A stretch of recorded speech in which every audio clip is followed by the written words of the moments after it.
Stick with me, you and I are about to watch the world's most terrifying legendary assassin, wiped out in a random traffic crash. Talk about a totally anticlimactic exit. But opening my eyes, I had somehow transformed into the absolute worst, utterly useless heir of an ultra-wealthy elite family. I lay on a lavish king-sized bed inside a 5-star hotel. Beside me lay a trending young superstar, her outfit looking very deliberately disheveled. Next second, cops kicked the door down, blinding camera flashes hit me like strobe lights at a cheap rave. "Arthur Vance, you are arrested for felony assault." Facing this low-budget, completely ridiculous trap, my mouth just twitched into a cold smirk. Do you pathetic clowns seriously think tossing me in a cell will tear me down? Little do you guys know the sleeping lion is fully awake now. Starting right from this prison, I'll drag the mastermind out by their collar. Metro City will soon shake at my name. I, Darkwing, was once the world's absolute #1 shadow operative. Yet a bizarre car crash abruptly cut my epic legend short. Then I woke right up.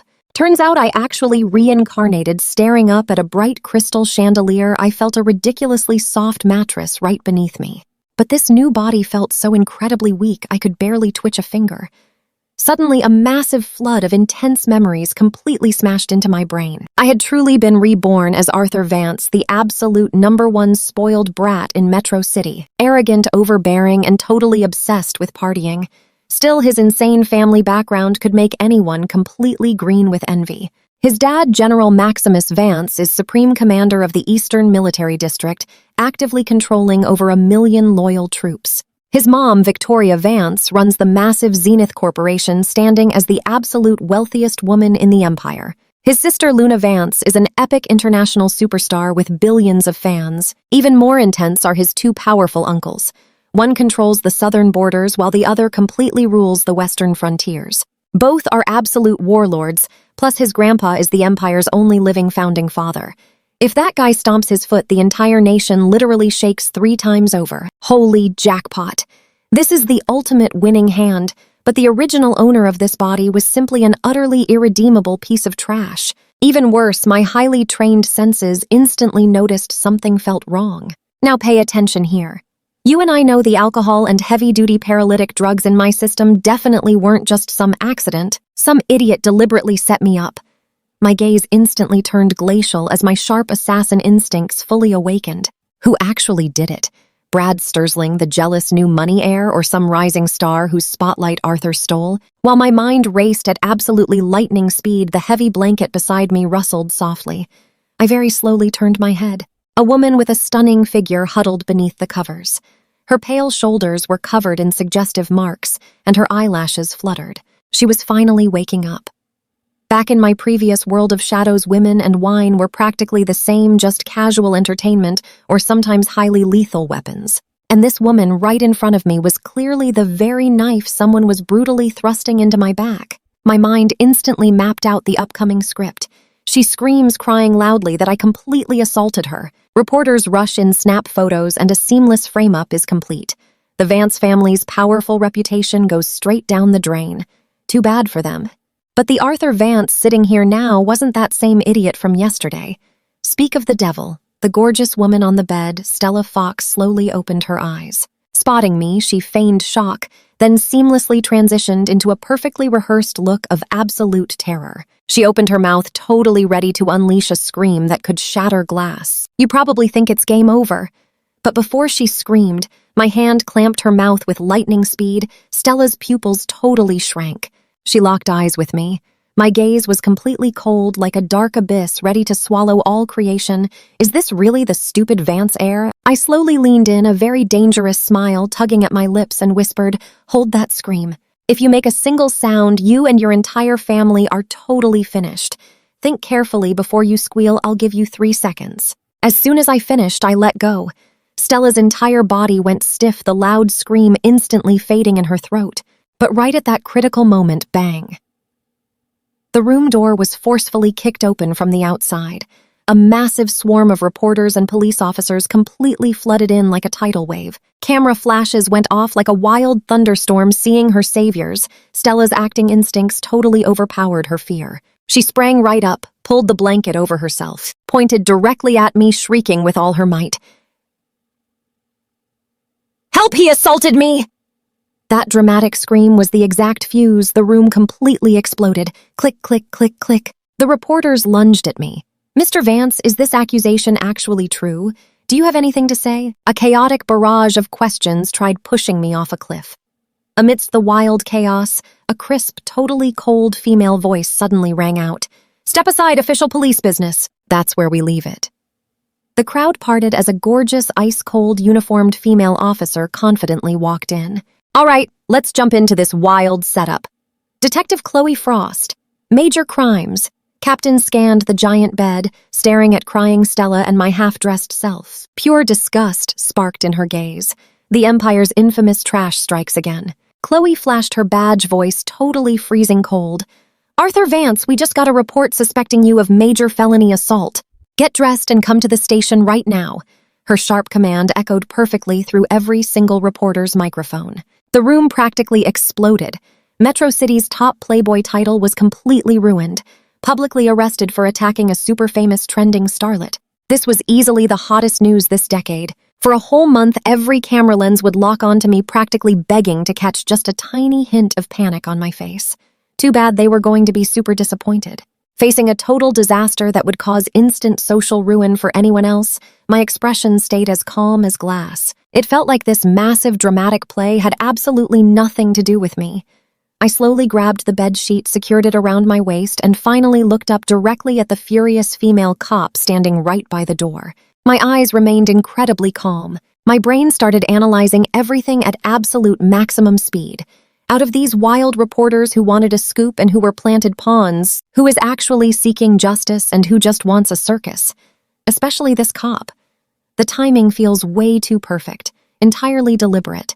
Finally, my focus shifted to the sobbing Stella. Her emotional acting could genuinely teach an expert masterclass at film school. Too bad her body language was super stiff. The real fear deep inside her eyes entirely sold her out. What an incredibly messy, loophole-filled performance. A mocking smile slowly formed right now. "Now pay attention here." That single smile made everyone freeze. Why is he smiling while his entire life burns down? Chloe looked completely furious. She hated arrogant rich kids abusing their power more than anything. She quickly barked, "What are you laughing at, Arthur? Get dressed and come with us." I truly did not care. I slowly got out of bed, completely ignoring the countless camera lenses. My smooth, totally unhurried vibe made it look like a casual stroll through my garden. This intense natural grace completely clashed against my known Playboy reputation. I slowly put on my pants, turned to Chloe, and spread my empty hands.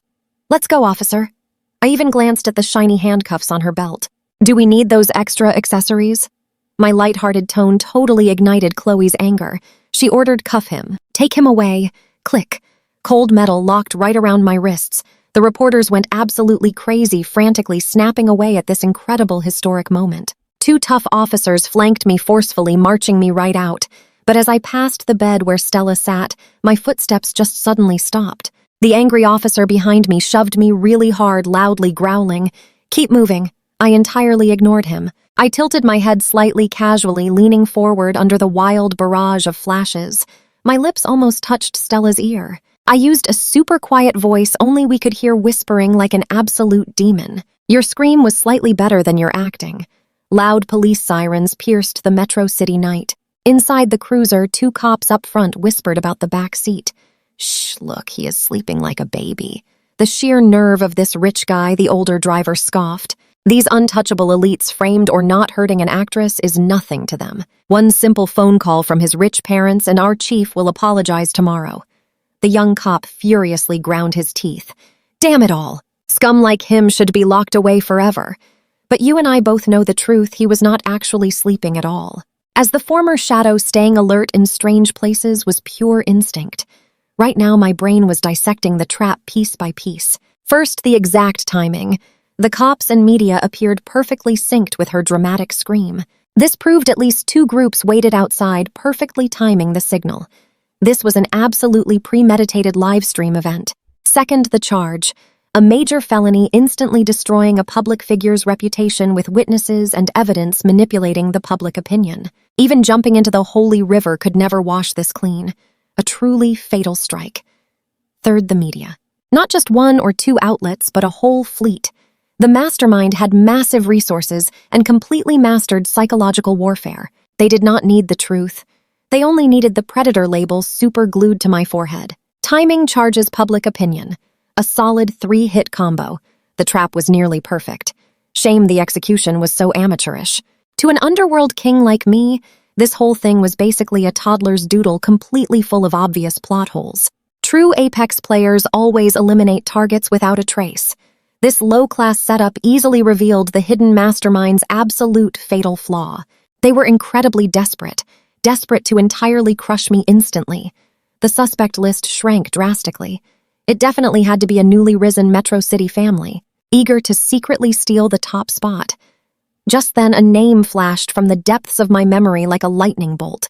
Brad Sterling, the city's newest money. Trust me, you will absolutely love this. In the dark, my lips curled up. Let's dive in, this rival. Brad always tried competing with me, but every single time I absolutely crushed him using pure arrogant wealth. Just last week, we bid on a luxury watch. Brad flexed 30 million. I casually dropped 1 billion, tossing the piece to a random date like a cheap toy. Brad looked absolutely furious that night. He had the motive and the cash. An ambitious heir with cheap tactics. He fit the profile perfectly. Ah, it's you. Well, the rest is easy. The police cruiser finally slowed down, arriving at the Metro City precinct. Stepping out, an officer shoved me hard. Before stumbling, I spotted a middle-aged guy waiting on the steps, uniformed beer belly and a face dripping with total sycophant energy. He stared at me openly, gloating. My brain instantly pulled up his file. Deputy Chief Louis Miller, the Sterling family's biggest shield within the force. Spotting him, I smiled. Meeting his smug gaze, I walked up the steps with a gentle smile. Like a VIP, not a suspect. Stopping right in front of him, claiming the high ground, I spoke slowly.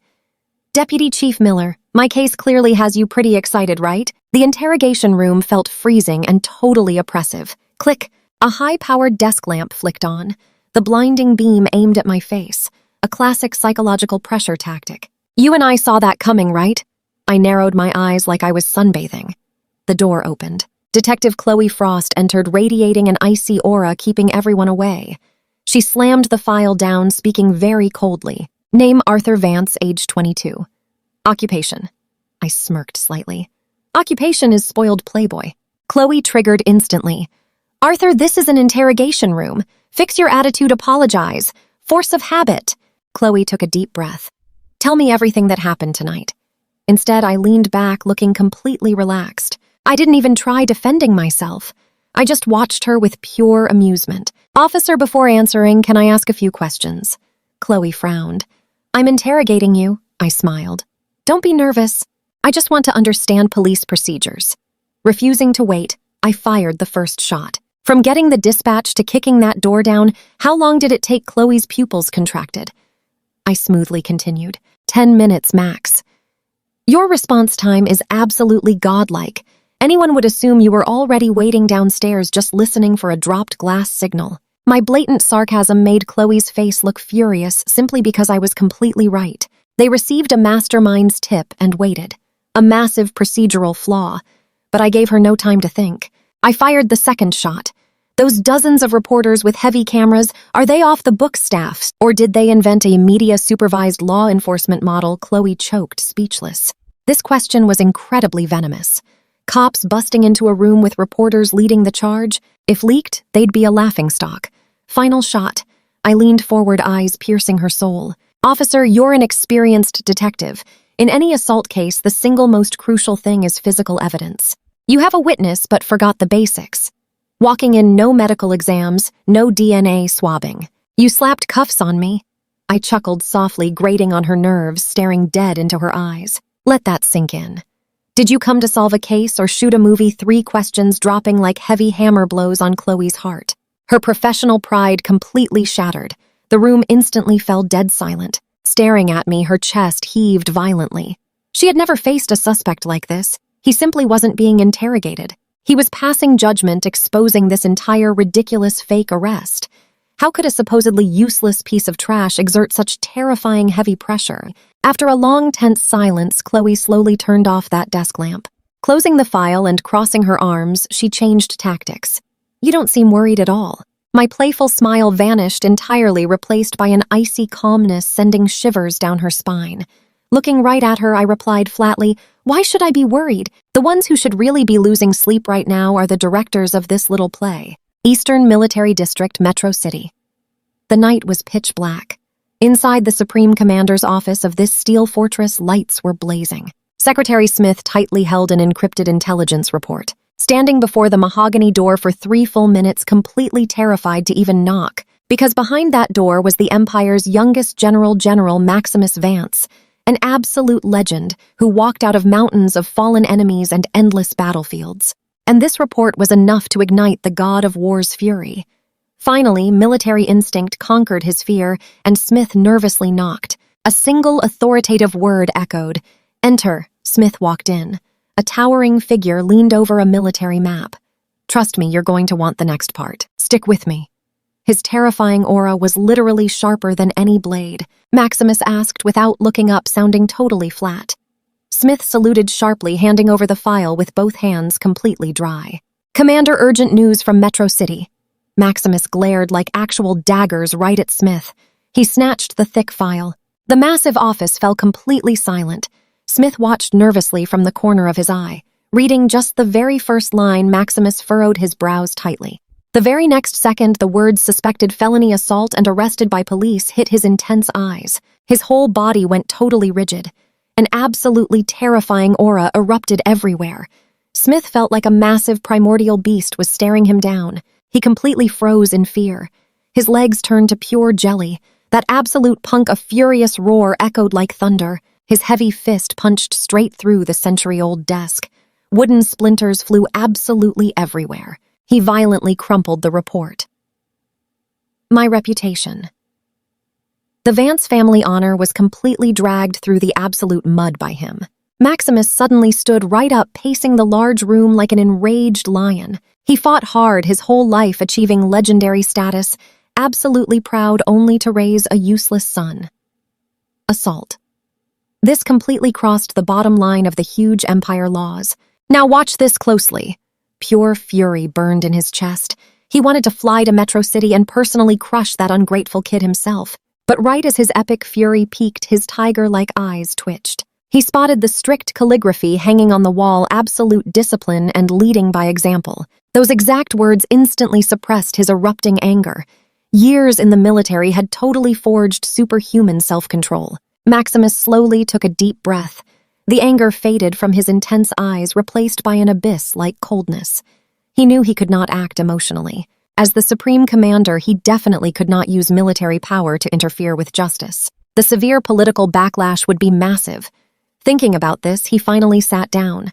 His strong back now showed a heavy hint of true exhaustion. The famous Iron General was honestly just a tired father dealing with a huge disappointment. He glanced up at Smith, his voice totally calm but carrying an absolutely terrifying weight. "Leave right now." "Yes, Commander." Smith practically ran away. Standing completely alone in the giant office, Maximus grabbed the encrypted red phone. He dialed the one exact number he really did not want to call. It connected. A crisp, slightly relaxed female voice answered. "Max, is something completely wrong at the base this late?" Hearing her confident voice, a bitter look crossed his tough face. "Victoria, it is me. It is about the family." He paused, using his calmest tone to explain. "That absolute idiot son of ours in Metro City got arrested for assaulting an actress." The phone line went completely silent for over 10 seconds. "I know what you are thinking. The legendary business empress just went totally frosty, right? I completely understand. It is inconvenient to intervene." Her voice returned. The relaxed tone vanished, replaced by pure, chilling frost. "Just leave this to me." Maximus paused, his voice extremely complex. "You have completely spoiled him forever. If this is true, nobody can protect him. Our proud family cannot afford this huge disgrace." "I know." Right as Maximus almost hung up, his fatherly instinct kicked in hard. He leaned closer, his deep voice completely suppressing an endless dark intensity. "Word by serious word, Victoria, investigate exactly who is playing tricks right now. My son, even if he is just total scrap metal, outsiders have no right to trample on him." Click. The intense call ended. Victoria Vance perfectly maintained her strong posture while holding the phone. Her luxurious office sat at the absolute pinnacle of Metro City atop the massive Zenith Corporation headquarters. Outside the massive window, the city lights sparkled beautifully tonight. But right now, every last trace of warmth vanished from the Empress, replaced by pure ice. Her husband's strong final words loudly echoed in her ears. "Exactly, my son Arthur. I can totally scold him. I can heavily punish him. I can be extremely disappointed in him. But do outsiders actually have that right?" She gently placed the phone down. That simple action acted like a switch that would literally make this entire commercial empire tremble. Victoria slowly turned around. Her sharp eyes held zero emotion, only a terrifying cold gaze looking down upon mortals. Like a massive glacier asleep for 10 years suddenly awakening. She remained quiet. She simply extended her finger and fiercely pressed the red button on her desk, a secret button she absolutely never touched on normal days. 1 second later, her chief secretary rushed inside, bowing in pure respect, not even daring to breathe out loud because she could completely feel it. The elegant chairman was like a divine sword finally drawn from its sheath. Victoria totally ignored her. Her intense gaze stayed fixed outside. Her voice felt incredibly light but carried absolute piercing authority. "Call Harvey immediately." She called the absolute apex of the legal world. A deeply respectful voice finally answered. "And trust me, you and I are going to want to see this." Mrs. Vance spoke slowly, every single word sharp. "Let's dive into an absolutely wild mystery. Harvey, my son Arthur, is at the city precinct for assault. Drop everything. I want him walking out within 24 hours without a scratch." The voice did not hesitate. "Understood," Victoria spoke up again. "Call Hawkeye." The secretary practically stopped breathing. Hawkeye was the ultimate intelligence division, answering only to the chairman of Zenith. They knew literally every secret out there. This division had not been activated in 5 years. The line connected and a robotic voice spoke. "Hawkeye awaits your command." Victoria sounded freezing. The actress involved Stella Fox. The cops who filed it, Chloe Frost and Lewis Miller. "You have 1 hour. I want every single file on them, from the exact day they were born to what they ate for dinner last night, on my desk. Find everyone connected to them, every single clue. Do not miss anything. Order received." The call ended sharply. With just those 2 phone calls, a massive tsunami began brewing deep inside Metro City's underbelly. Zenith's massive commercial empire instantly spun into overdrive. From just 1 sentence by the Empress, elite legal teams rushed the precinct like hungry sharks smelling their prey. The PR department triggered its highest protocol, bracing for an epic media storm. Now watch closely. Countless financial giants quietly opened their eyes, waiting for her command. The secretary stood frozen, holding her breath. She had been by Victoria for 10 years. Only once, a whole decade ago, during a massive corporate takeover, had she seen the chairman like this. That time, a Wall Street shark went totally bankrupt and lost absolutely everything. So who provoked the sleeping Empress today? Victoria walked over to the massive window, a lonely silhouette that literally ruled the world. She stared down at the city like it was her personal chessboard. "Chairman, any further instructions?" Victoria didn't turn around, speaking totally flatly. "Notify the board now. All collaborations with the Sterling Group are suspended immediately." Meanwhile, over at the Imperial Red Studios in Rome, Europe, a woman stood under the spotlight, commanding her very own world. She had the kind of stunning face that made flowers bow in shame. Her aura was completely icy and gorgeous. A simple smile or frown could shake your very soul. This was Luna Vance, the only actress to win the Grand Slam at 3 major international film festivals. A true legend with over 3 billion global fans. The director yelled, "Cut," and the sorrow on Luna's face vanished, turning instantly back to pure ice. Her assistant quickly rushed up with a coat and warm water. Director James walked over, giving endless praise. "Luna, your acting is a literal masterpiece." But Luna simply nodded very politely. Staying completely aloof was her signature brand in entertainment. She walked to the rest area, ready to relax, when her top manager, Sister Mary, rushed over with a phone. Mary looked absolutely terrified, in total unprecedented panic. "Luna." Mary's voice was completely dry. Luna slowly opened her eyes. A rare hint of confusion crossed her normally calm gaze. "We both know this is serious. Mary had been with her 10 years without ever breaking character. So what happened?" Mary took a deep breath and handed over the phone. The screen showed breaking news from the biggest portal in the empire. That bold black headline stabbed right into Luna's eyes like a poisoned needle. Playboy Arthur Vance arrested on scene for suspected assault of trending starlet Stella Fox. Luna's mind went totally blank like a massive bomb had just gone off. The phone slowly slipped from her fingers. Smack. It hit the floor. Everyone turned to look totally confused why the elegant goddess lost her cool. Mary's heart completely sank. It was over. Her absolute worst nightmare just happened. Arthur was Luna's only weak spot, her absolute trigger.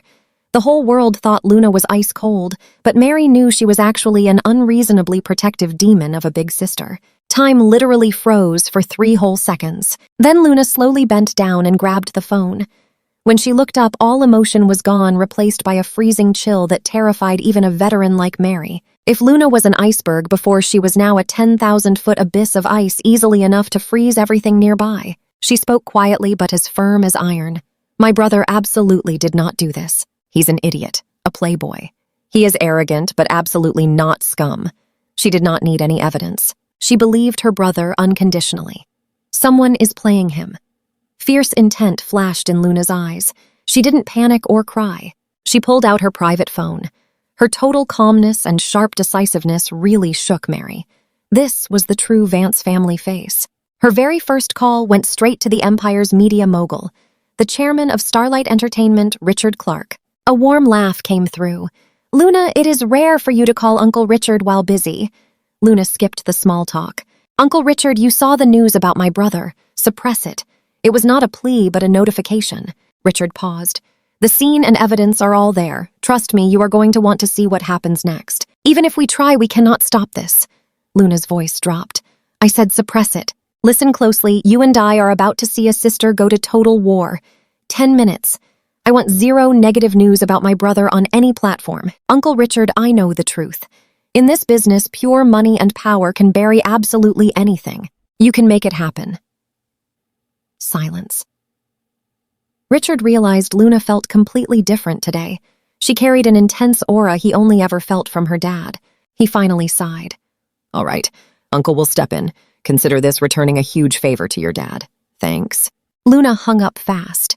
She instantly dialed a second time, then a third, then a fourth, hitting up media titans, public influencers, and even massive political heavyweights. She ignored her famous family name. She strictly used the name Luna Vance, leveraging the insane network she built over 10 years as a superstar. Finishing her calls, she suddenly stood up. "Mary, tell Director James I am dropping the remaining scenes." Mary gasped. "What, Luna? Are you totally insane? This is James's movie. The contract penalty is absolutely massive, plus your global reputation." Luna just sneered, slicing her words right off. "My brother is getting dragged through the mud. Why would I ever care about some fake reputation?" Her voice rang out fiercely. "I, Luna Vance, stand on this peak not because someone handed me a crown, but because I climbed up here alone. I made it today, and if I start from 0 tomorrow, I will just do it again. But I only have one single little brother." Her fiercely decisive words completely stunned Mary into pure silence. Right then, Director James noticed the weird vibe and marched over. "Luna, what is happening? You look awful." Luna stared back, speaking perfectly fluent, calm English. "I am incredibly sorry, Director James. An urgent family crisis just happened. I have to head home immediately. I simply cannot finish this shoot." James's expression twisted instantly. "What exactly are you saying? Are you even hearing yourself? A massive crew of hundreds is waiting for you. Leaving now means a massive breach of your contract. Now, here is where things get wild. Watch closely." Facing a legendary director's absolute fury, Luna just stayed completely calm and walked straight out. At the same time, she called her assistant, totally ignoring James yelling and Mary panicking behind her. Her tone was an absolute queen's order. "Book me the earliest private jet back home. Tell that director we are breaking the contract. I will pay any penalty. My brother is in trouble. I have to go immediately." Meanwhile, I just slipped on my prison uniform. My brand new $20,000 custom suit was tossed down like trash. A second later, a guard poked my chest with a baton, his face shining with pure joy. "Young Master Vance, Deputy Chief Miller personally ordered us to take extra good care of you." He heavily emphasized that care. The other guards burst out laughing. Their main goal was super obvious. Completely break my arrogant spirit forever. But facing this obvious threat, my face stayed totally blank. I even gave a polite nod. "Then I will trouble you. My super calm vibe completely angered the guard, a useless rich kid sitting at the end of his rope. Still daring to act tough right to his face, he pointed the baton, his voice freezing cold. Toss him into Block C, Cell 303. You and I both know this is a setup. Block C is for extreme villains, ruthless robbers, and cartel bosses with the darkest secrets. And Cell 303 was the ultimate Diablo cell packed with desperate, unhinged guys. Throwing a soft, pale, rich kid like me into that wolf den I supposedly would not survive. Just like that, they shoved me into a dark hallway. Glaring eyes as toxic as snakes stared from behind iron bars. This was the absolute lowest pit of human nature. Still walking down this dangerous abyss, my heart stayed totally calm like a still lake.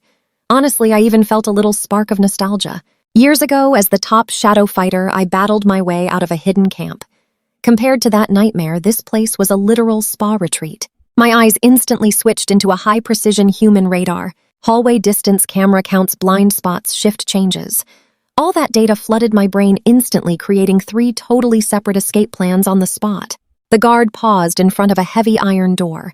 A creepy sign hung on it. C303. Clang. The door opened. A heavy, overwhelming smell rushed out. The guard pushed me inside. Enjoy your brand new home, young master. Slam. That heavy door slammed shut, totally cutting me off from the outside world. The whole cell went perfectly silent. Over a dozen pairs of eyes locked onto me like sharp knives, the wild, excited gaze of beasts spotting fresh prey. I just swept my blank eyes around. The room was barely 300 square feet, holding 15 massive, muscular guys with rough scars, aggressive tattoos, and intense faces. Some playing cards, some doing push-ups.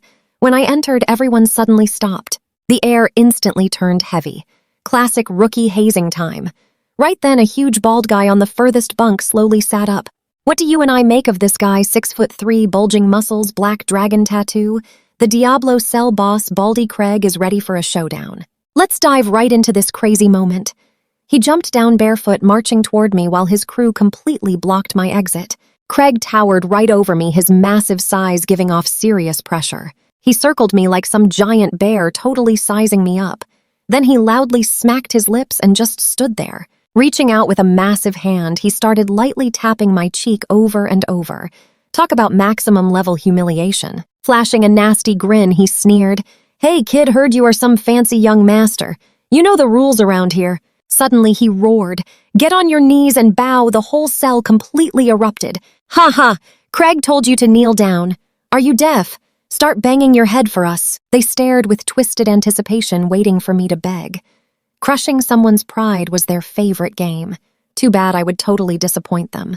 Facing down all these fierce guys, my expression stayed perfectly and mysteriously calm. No fear, no anger, totally chill like ancient ice.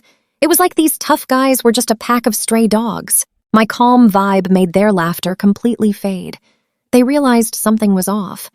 A mysterious, intense aura radiated from me. This new kid is weird. Craig's nasty smile froze.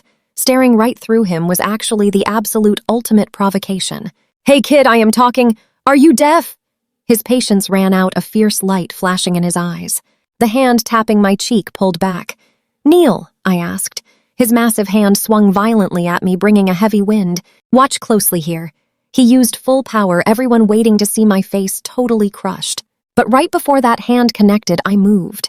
Unbelievably fast. Just a total blur of motion in their stunned eyes. Nobody even saw my quick movements. They just saw the shocking result. That swinging fist stopped exactly 1 inch from my face, effortlessly blocked by a slender, elegant hand. Nobody knew when it appeared, but it instantly locked onto his wrist like a heavy steel vice. Craig's nasty smile froze instantly, replaced by pure shock. He instinctively tried pulling back, but his insane strength enough to bend iron could not make my grip budge even 1 tiny millimeter. Welded tight. How is this even possible?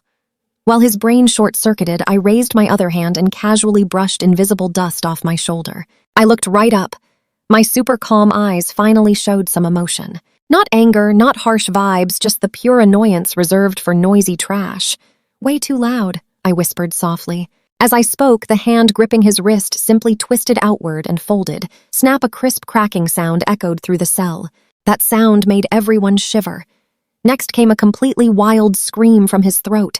Everyone's eyes bulged. Craig's huge arm was twisted at a totally crazy angle, bending in ways completely defying basic human biology. Just one single motion. The king of Cell 303, who could supposedly take down a massive bull, had his best arm wrecked instantly. Everyone was dumbfounded, minds empty. But under their shocked eyes, I wasn't done. I lifted my leg casually, kicking his chest with a heavy thud. His massive body simply flew by you backward like a broken sack. The two lackeys behind him couldn't dodge and got knocked down. The room instantly became total chaos. Let's pause for a second because the show is not over. I casually strolled over to the guy agonizing on the floor. While everyone watched in total horror, I slowly raised my foot high and brought it right down, perfectly stomping on his totally distorted face. Applying a little pressure, his loud screams suddenly turned into quiet, painful grunts. The cell completely dropped into absolute silence again. Those guys cheering a minute ago were suddenly totally frozen like statues. All their cockiness vanished quickly, replaced by pure fear rising from deep within their souls. He is no pretty boy. He's an absolute beast. My foot still perfectly resting on his face, I looked upward. My icy gaze swept over every single person in the room. Finally, my chilling, perfectly calm voice just drifted out. Now, who wants to explain the rules again? Right then, the stunned inmates were totally frozen stiff, pale faces completely afraid to even breathe loudly. Their shocked eyes locked onto me casually, resting my foot on their defeated boss. I wasn't built like a giant tank, but I totally radiated an overwhelming, intense energy. Pure, primal fear. They were dangerous guys, sure, but only now they understood real fear. What I emitted wasn't just basic brutality. It was absolute disregard.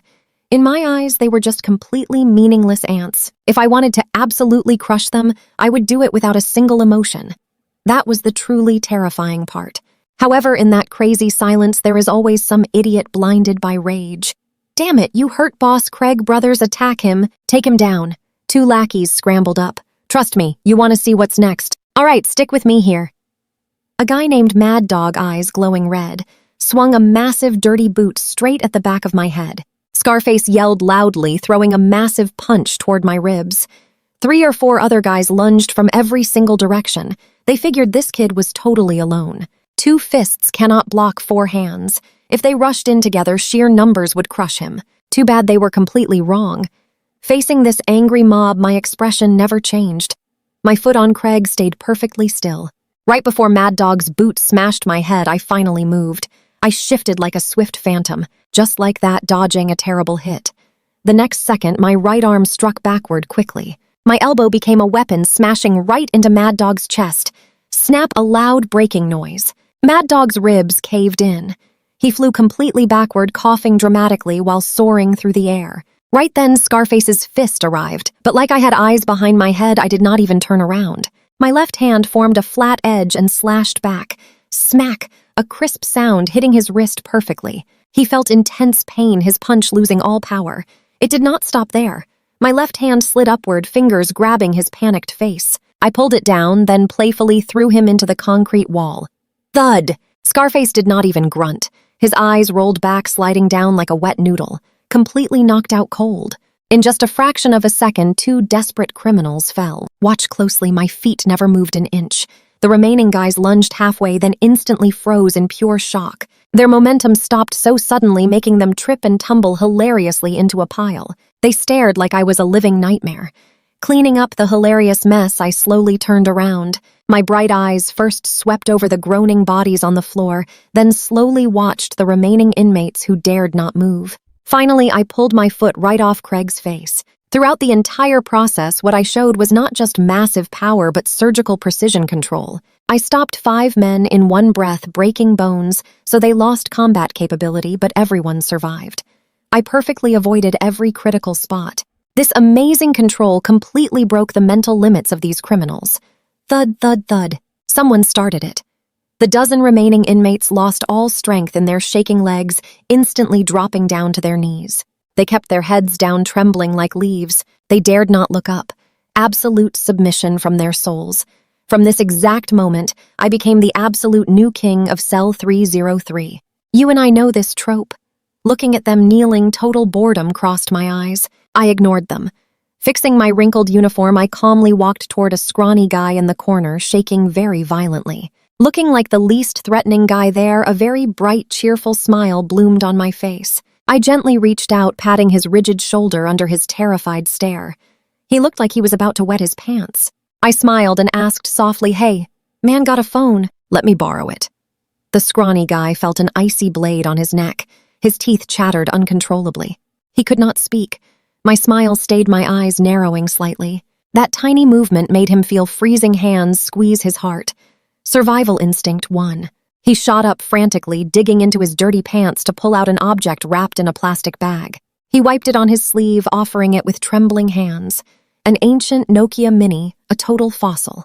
Ignoring him, I calmly took the phone and simply turned it on. The startup chime echoed in the silent cell. Eerily loud. Kneeling criminals retreated into corners, shrinking back like frightened quails, tightly holding their breath. The defeated Scarface covered his mouth, daring not to make a sound. Baldy Craig, enduring extreme pain from his broken arm, forced himself awake because they knew better than anyone.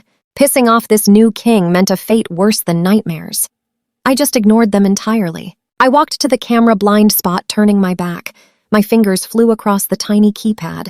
Skipping contacts, I typed a 32-digit encrypted number. This number was burned into my soul. The Shadow Guild's highest emergency line. Only someone named Shadow had the clearance to call it. Trust me. Watch this. 10 seconds later, it connected. Total silence waiting for my unique code. My lips moved. Using a special vocal technique, I sent Morse code containing 13 different audio frequencies. Stick with me, one word meant monarch. 3 seconds of silence. An emotionless, robotic voice spoke up. Authentication successful. Nightingale system activated. My lord, please issue your command. Hearing that familiar, robotic voice, a super complex emotion flashed through my deep eyes. The Nightingale system was the world's absolute strongest intelligence network built by my own two hands. I honestly never expected to reboot my old empire like this. I didn't waste time. Lowering my voice void of emotion, I spoke. I am Shadow. Initiate protocol. Investigate Brad Sterling down in Metro City. This time I was not using the Vance family power that supposedly belonged to Arthur Vance. I was the monarch of the legendary Shadow Guild.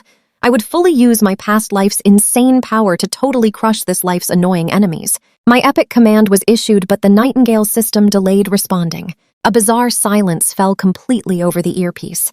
As expected, the whole system crashed. The robotic voice suddenly started trembling violently, distorting heavily until it finally turned into a guy's voice stuttering with absolute shock and pure ecstasy. "Lord, is it really you?" The voice sounded incredibly fanatical, just like a lost believer finally hearing their idol after so many long years.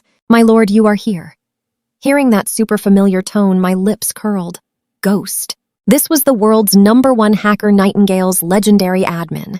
"Ghost, it is me, boss. It really is me. The entire world seriously thought you were..." I brutally cut him off. "The old Shadow is gone." My intense gaze pierced straight through the concrete walls, staring at the starry sky outside. The man breathing right now is Arthur Vance.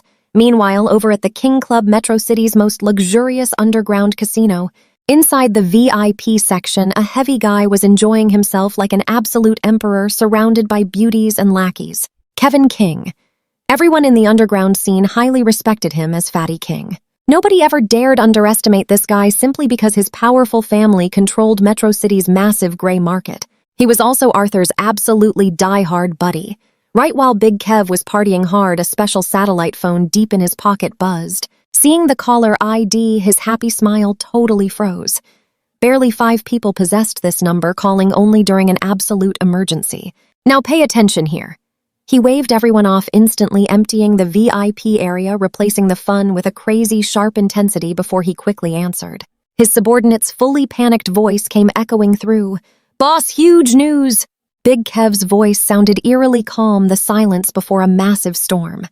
"What happened to Arthur? Arthur just got framed. Arrested by the cops for assault. The news is about to blow up." Hearing this, an absolutely terrifying glare shot straight out of Big Kev's eyes.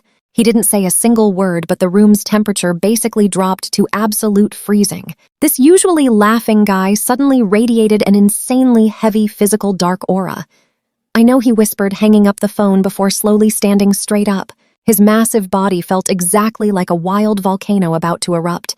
He pulled out another phone, immediately making calls. His deep voice wasn't loud, but every single command made Metro City literally tremble. Wake the brothers up. Find a chick named Stella. I don't care what you have to do. I want her exact location in 1 hour. Old 9, use absolutely all of your underground connections. Look right into the precinct. Who led the team? Who gave the order? Deputy Chief Miller. Find out how many times he went to the bathroom today. Red, I have a major job for you. Dig up all the dirt on Stella Fox and absolutely everyone around her. Money is zero object. I want her and the mastermind to know what being totally ruined means. Call after call. Command after command. An invisible massive net covered Metro City instantly. The entire gray zone literally boiled over because of Big Kev's orders. Sitting back down, he knew Arthur had immense pride. He'd never stoop that low. You and I both know this was a setup, a vicious trap for his best friend. Thinking about Arthur locked away made his internal rage totally boil. The phone loudly rang again. His top enforcer, Bo. Where is she? Big Kev growled. Boss. We flipped the whole city upside down, but cannot find her. She completely vanished into thin air. As Big Kev's fury exploded violently, kicking a solid bronze coffee table across the room. Clang, that massive sound instantly silenced the entire club, eyes glowing like a wild beast. He roared right into the phone. If you cannot find her, jump in the river. Whoever touched my brother, I will personally make them all disappear. While Big Kev stirs up a massive tsunami, 3 black Mercedes sedans ignored all barricades, stopping arrogantly right at the police precinct entrance. Doors opened. 7 or 8 elite professionals wearing high-end suits confidently stepped out. Their gazes were sharp as eagles. Their dominant aura felt so overwhelming the guards basically suffocated. Leading them was a middle-aged guy rocking gold-rimmed glasses. Super elegant, but his eyes looked sharp as knives. Harvey Strong, the legendary lawyer who gave judges constant migraines. He hadn't lost a single case since his debut. People completely feared this absolute legal legend. And that is where we leave it. A rookie cop tries blocking them, but Harvey literally ignores him. Trust me, it gets wild. Let's dive in. His assistant slapped down a gold-plated law license and a Zenith Corporation letter. She lifted her chin, speaking coldly. Harvey Strong, chief counsel of the Empire's absolute best law firm. Sent by Zenith Corporation's boss, Madam Victoria Vance, to provide top-tier legal backup for our client, Arthur Vance. By law, we can see our client within 48 hours. Make it happen now. My time is precious. The rookie cop was completely shocked. The courtroom legend Harvey Strong teaming up with the Empire's ultimate business empress, Victoria Vance. What an absolutely insane lineup. He rushed inside to report. Soon after, a very stressed Chloe Frost finally stepped out. Feeling Harvey's intense aura, her heart sank. Nobody was getting any sleep tonight. Mr. Strong, I have heard so much about you. Harvey got straight to it. Captain Frost skipped the small talk. Where is my client? I must see him right now. Is he being interrogated? When did this start? Is it completely recorded?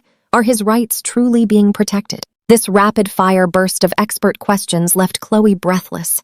She had to give in, knowing she could not stop him. Follow me to the interview room.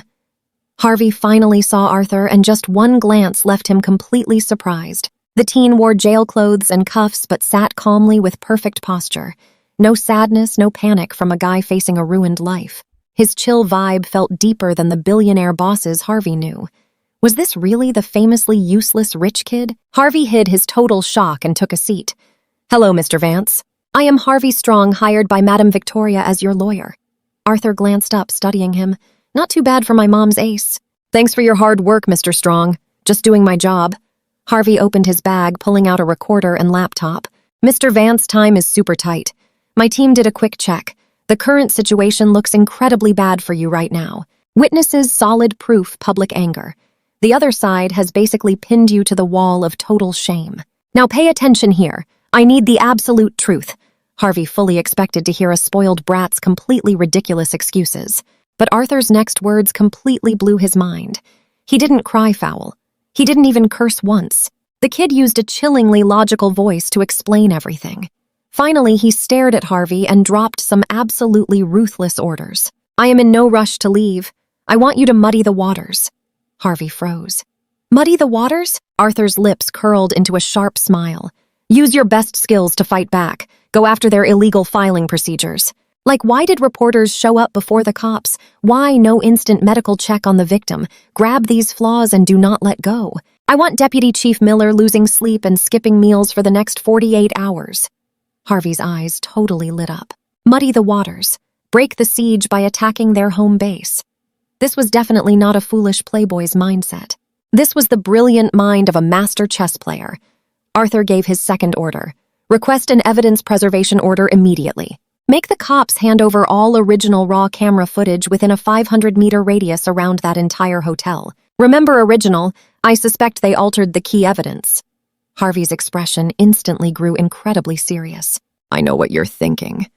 Harvey knew this too, but Arthur predicting it so perfectly totally changed his view of the kid. Third Arthur leaned back with a playful tone. Leak some hints to the press. Claim this is a vicious setup by business rivals targeting Zenith Corporation. Honestly, this time, Harvey was left completely speechless. Turning a simple criminal case straight into a massive corporate war, this move was basically God tier. It would not only instantly shift the public focus, but also drag the hidden mastermind straight into Zenith Corporation's terrifying, unstoppable wrath. Seeing this kid casually weave a trap with a smile, Harvey felt a huge, icy chill run right down his spine. This is no useless kid, this is a brilliant, flawless monster in disguise. After a good minute, Harvey finally snapped out of his shock. He shut his laptop, stood up fast, and respectfully bowed slightly to Arthur. Real respect for a true powerhouse. Mr. Vance Harvey stated, his eyes now filled with totally unprecedented awe. You are totally different from the rumors. Do not worry, within 48 hours you will walk free. The interview room door shut. Arthur was marched right back to the messy cell 303, but this time the welcome party was completely different. The second that iron door swung open, every single inmate, even Craig with his busted arm, stood up fast. They lowered their heads with deep respect, too scared to even breathe loudly, instantly clearing a path straight to the king's top bunk. That pure fear and deep respect were basically wired into their souls. The two escorting guards literally had their eyes popping out. They rubbed their eyes, totally stunned. What in the world is this, really still the Diablo Cell 303? You and I just witnessed absolute boss energy. Only a few hours passed.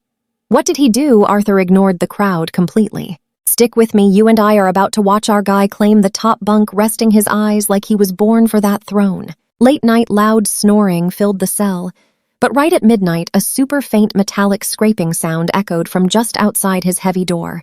That tiny food slot on the door quietly slid open from the outside hallway. A white-gloved hand slipped inside, dropped a black rectangular object right on the floor, and vanished completely.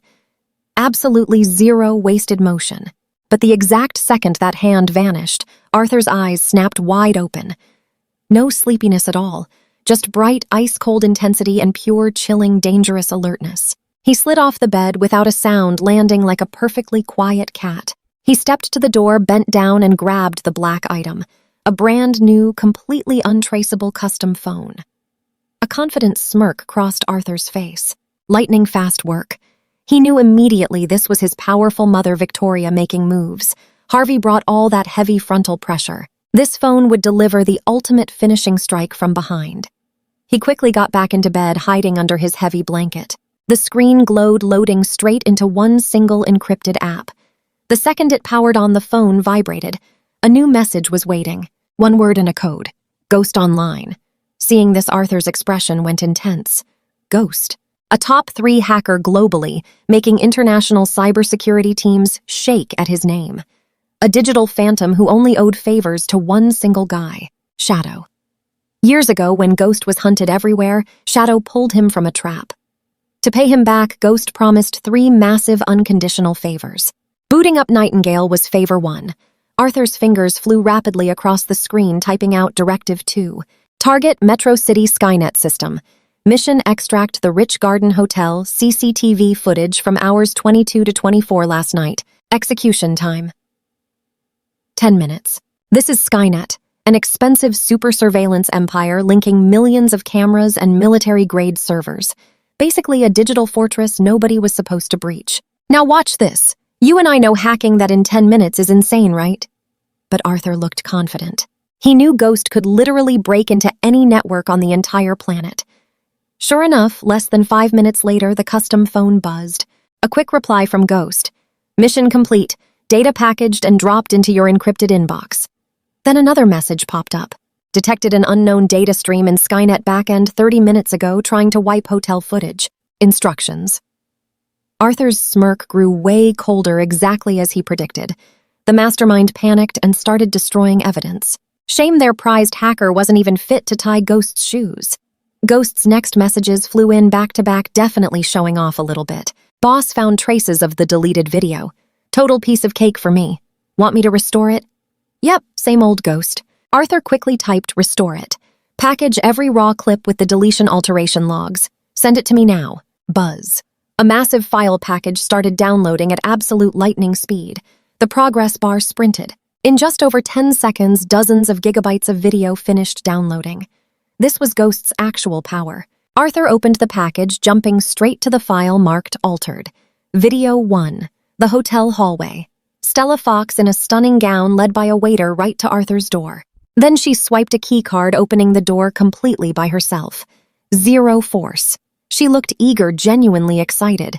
But the official footage handed to the police was totally spliced, making it look like she got shoved inside forcefully. You and I both saw that coming, right? Clever splicing, but totally pathetic compared to Ghost's restoration. Every altered timestamp flashed bright red. Absolute ironclad proof. Arthur's eyes flashed with a bone-chilling cold. Video 2. A brutal camera angle from the office building right across the street. Right after Stella went inside, huge muscular guys sneaked around to the hotel's back alley. Leading that crew was Brad's main enforcer, Rick. They were quietly chatting with the hotel's head security manager. After talking, those pre-staged reporters slipped right through the staff entrance protected by hotel security.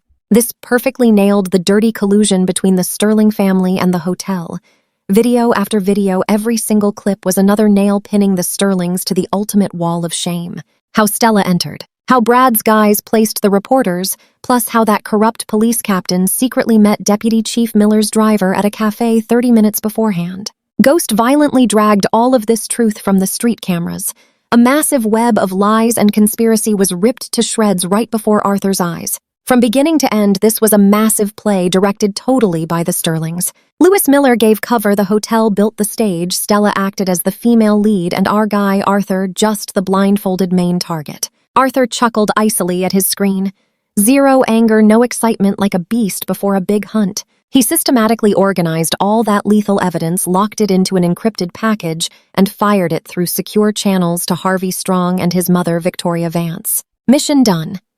Just as he was wiping his digital tracks, the custom phone buzzed. And that's where we leave it. Ghost messaged, "Boss, I strolled through your enemy's computer." Then another message dropped. My eyebrow raised. "Stick with me, we're about to see Ghost's idea of fun." I waited. The next second, an email screenshot popped up.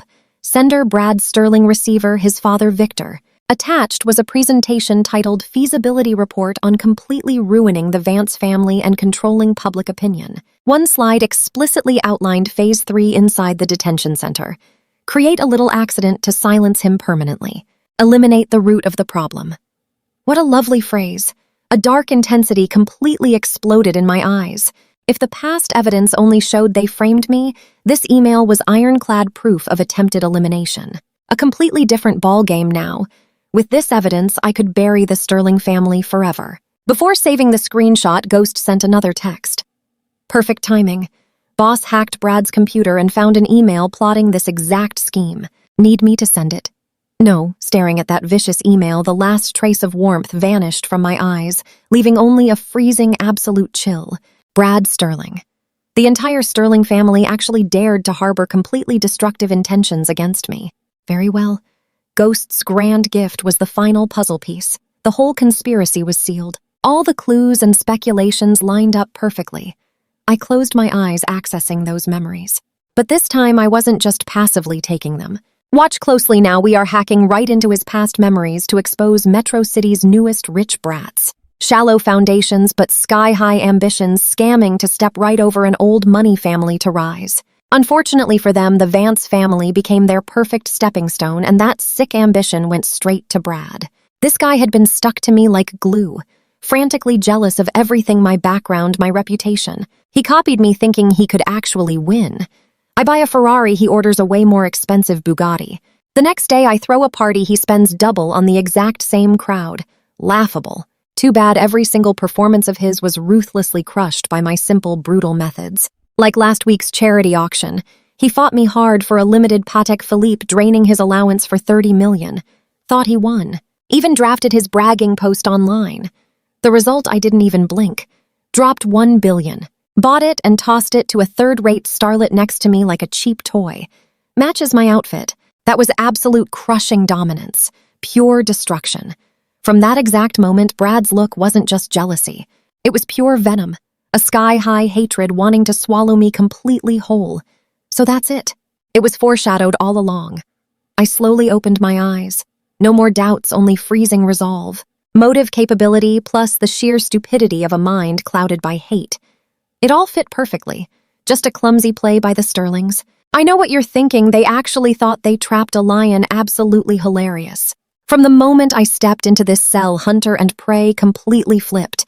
I just smiled. I saved the dark plot email, encrypted all the evidence, and sent it straight out. Without any hesitation, I triggered the highest level wipe protocol on the phone.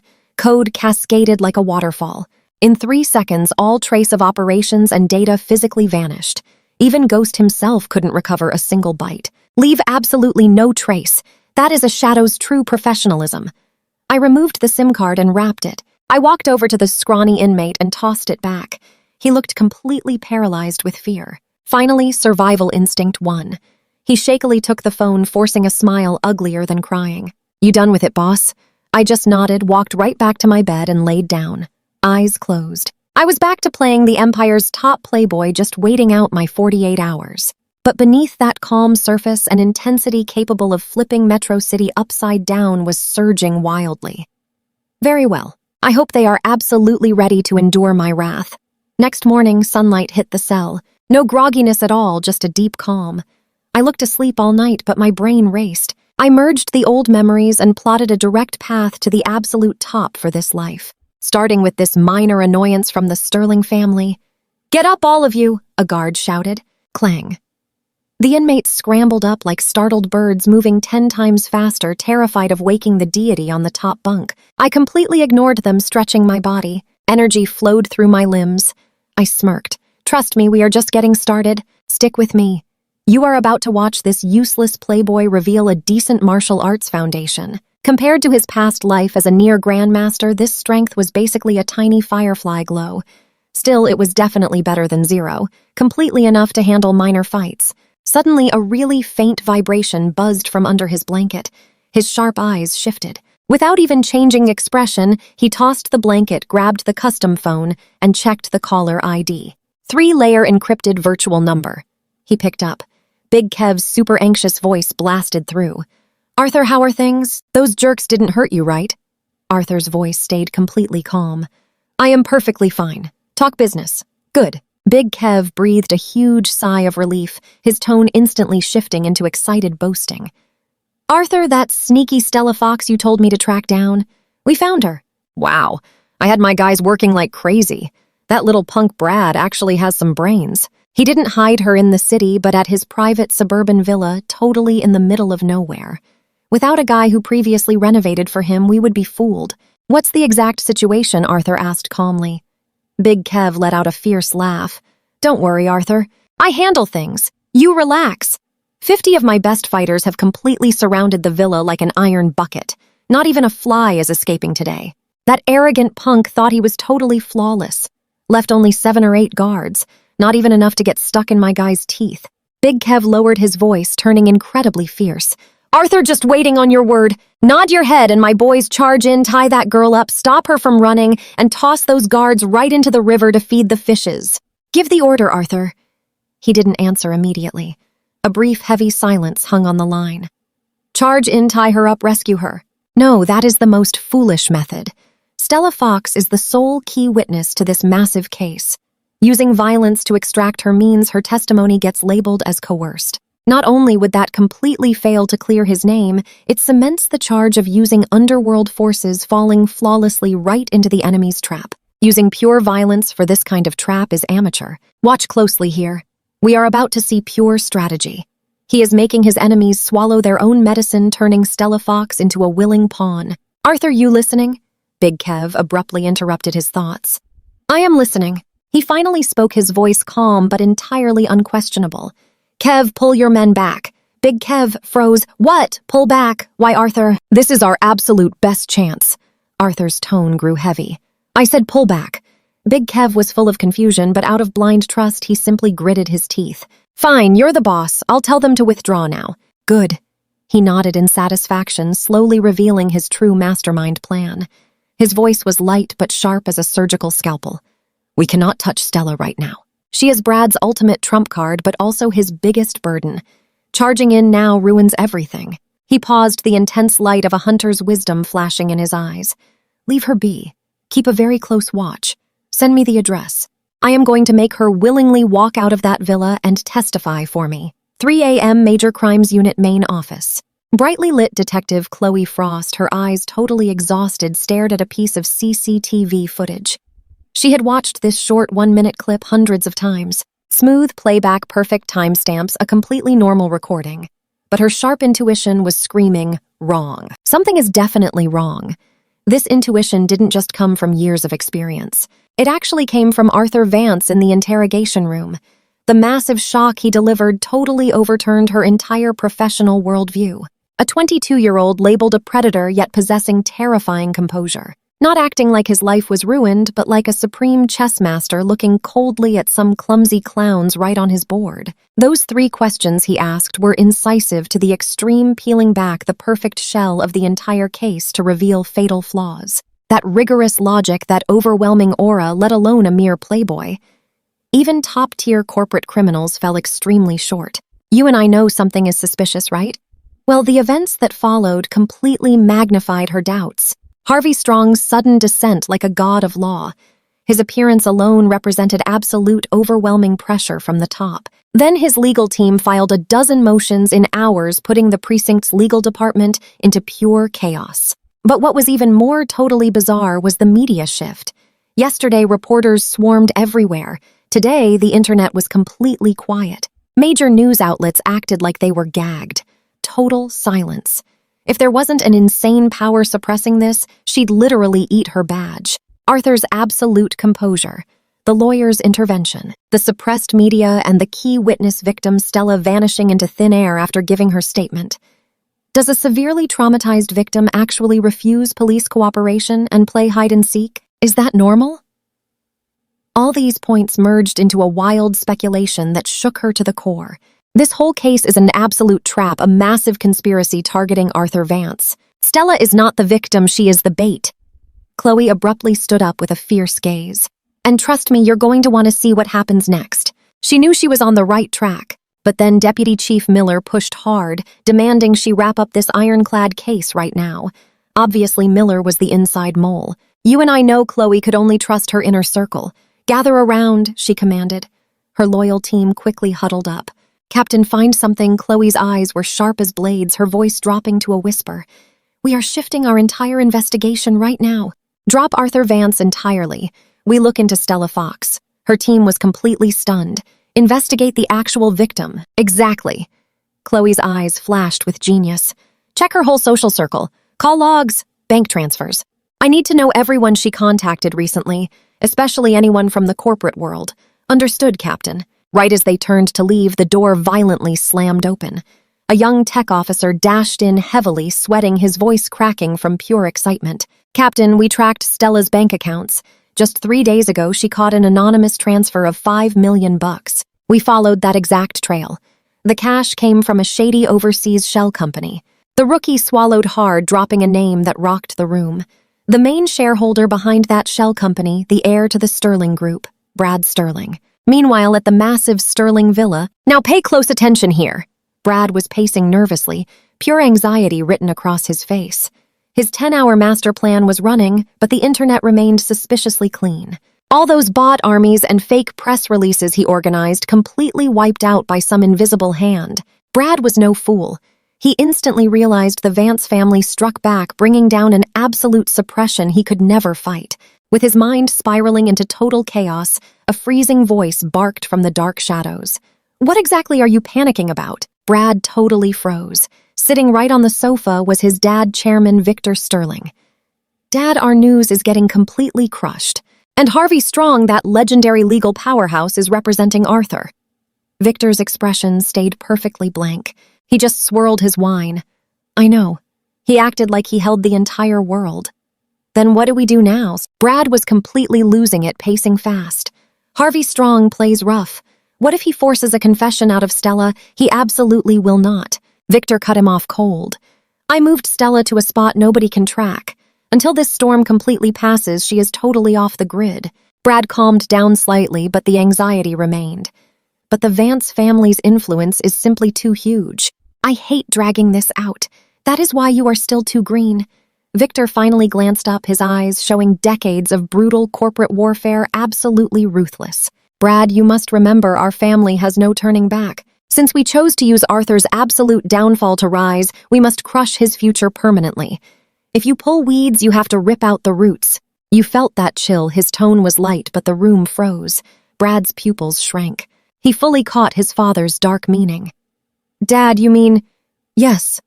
Victor slowly finished his wine, stood up, and patted his son's shoulder. His bloodshot eyes flashed with venom. Accidents happen in detention centers every single day. One more unfortunate inmate named Vance is just another lost inmate. Only with one less Vance around can our family finally sleep soundly tonight. His dad's words were like demon whispers. Ultimate greed and towering hatred instantly crushed Brad's last fears. His expression fully twisted into pure madness. I understand. I know exactly what to do. He spun around, opened a drawer, and grabbed a black satellite phone. He shakily dialed a number. The secure line connected. A very rough voice answered. Hello. Brad forced himself to stay calm. It is me. I have a job. A low chuckle echoed. The sterling heir actually needs our help. Cut the nonsense. Name the price. Brad's eyes flashed with pure malice, speaking word by careful word. Metro City Detention Center 1 West Block, Cell 303, Arthur Vance. The other end went completely quiet, obviously intimidated by that heavy name. After 12 seconds, the rough voice returned, sounding unbelievably serious. Mr. Sterling, are you completely joking? Touching him is like poking a hole in the sky. Brad roared. I am not joking. I want him permanently gone. Any method works. Silence returned, assessing the risk. Finally, the rough voice named an astronomical figure. 10 million total, 5 million deposit. Plus, we only handle making him vanish in a tragic accident. You carry all the fallout. Done. Brad agreed without blinking. 10 million to completely end Arthur's entire future. An absolute steal. He hung up the phone, a sick smile spreading wide. Then he called the fixer back, his tone sounding like an absolute demon. I want him to disappear in an unfortunate accident right in there. Keep it perfectly clean. Finish the job, you get 10 million. Late that night, the detention center was totally silent. Watch what happens next. Clang. Cell 303's door shoved open. Someone was violently thrown inside. The guard's nasty voice quickly followed. Here is your special delivery, boys. Hit him incredibly hard. Remember, we pick him up tomorrow morning. The sleeping inmates jolted awake. But seeing this mysterious newcomer, they fell completely silent. He looked about 30, lean and totally expressionless. Let's dive in. Those eyes had seen the absolute end of countless foes. Ice cold and venomous, his gaze swept the room. The self-proclaimed tough guys instinctively avoided his stare.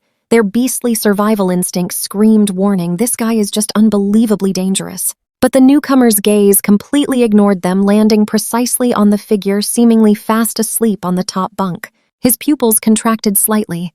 Pure menace flashed in his eyes. He had finally found his ultimate target, Arthur Vance. The $10 million bounty.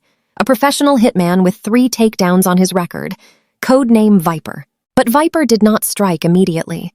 He found a dark hidden corner, leaned against the heavy wall, and faked sleeping. Only he really knew his muscles were drawn tight as a bowstring, waiting, just waiting for the absolute best moment to strike. 1:30 in the morning, the exact time when everyone sleeps the deepest. Viper opened his eyes like a stone statue coming to life. Vicious, primal excitement completely filled them. He stood up silently, light as a feather, basically a ghost. He drifted over and grabbed the weapon he had locked onto earlier, a toothbrush handle sharpened against hard concrete for months. The tip gleamed with a pale, incredibly dangerous light, weapon tightly in hand. A cold, cruel smile twisted Viper's lips. He glided to Arthur's bed like a hunting leopard, watching the man breathe steadily, totally unaware of his impending end. The ultimate playboy heir. "After tonight, you are finished." Viper's eyes exploded with fierce light. Zero hesitation left. "Watch closely here." He raised the sharpened shank high, funneling all his explosive strength, aiming straight for the center of Arthur's back. He drove it down fast, precise, totally vicious, tearing right through the air, aimed exactly at him. Viper could almost feel the thrill of total victory hitting him. But right at the exact millisecond before a direct strike, a crazy anomaly occurred. A hand that honestly seemed to be waiting there. With speed completely defying physics, it flashed right out from under the blanket like lightning. Then under Viper's extremely contracted pupils, two slender fingers clamped down perfectly onto the lethal weapon. Time honestly just seemed to freeze. The shank, driven with all of Viper's might, stopped bizarrely less than a single centimeter from Arthur. Even with his face flushed red, straining every single muscle, Viper could not push it another millimeter. How is this possible? Viper's brain went completely blank. A bone-deep chill instantly swallowed absolutely all his senses. He felt like his weapon wasn't caught by fingers but clamped in a cold industrial vice. He wanted to pull back way too late. Right as his courage completely shattered, the prey slowly turned over. Arthur didn't even sit up. He just lay there looking leisurely. Then right under Viper's terrified gaze, Arthur simply opened his eyes. "You and I both felt that shift, right? Zero panic, just amusement." He looked at the frozen assassin and just smiled. His tone was completely light. "With just these basic parlor tricks, you dared to come for me." A light voice, but more bone-piercing than a winter storm. Viper's brain descended into total chaos. Everything before his eyes totally shattered reality. A monster. A beast who stopped his full strike with 2 fingers. A monster that utterly defeated him while lying down, facing a massive strike with a simple smile. Is this even human impossible? His vicious pro-hitman instincts finally suppressed the fear. Viper's eyes turned wild, letting out a low, beastly growl. He violently twisted his trapped right hand, while his left hand formed a claw, swiping savagely right at Arthur's throat. He wanted to wreck this guy, but Arthur's playful smile only deepened, even showing a hint of pure disappointment. He softly spat out 2 words. Too slow. As he spoke, those fingers simply squeezed. Crack, the hard plastic weapon literally snapped like a dry biscuit between his fingers. Viper's pupils shrank to their absolute limits. His left claw, desperately reaching for Arthur, just completely froze midair. 1 second. In high-stakes combat between masters, 1 second is game over. Arthur finally moved. Still lying down, he casually flicked his right hand upward. Extremely fast. Viper only saw a flash of white lightning. Then wild agony that made his soul tremble exploded from his left shoulder. Crack, another bone-chilling sound.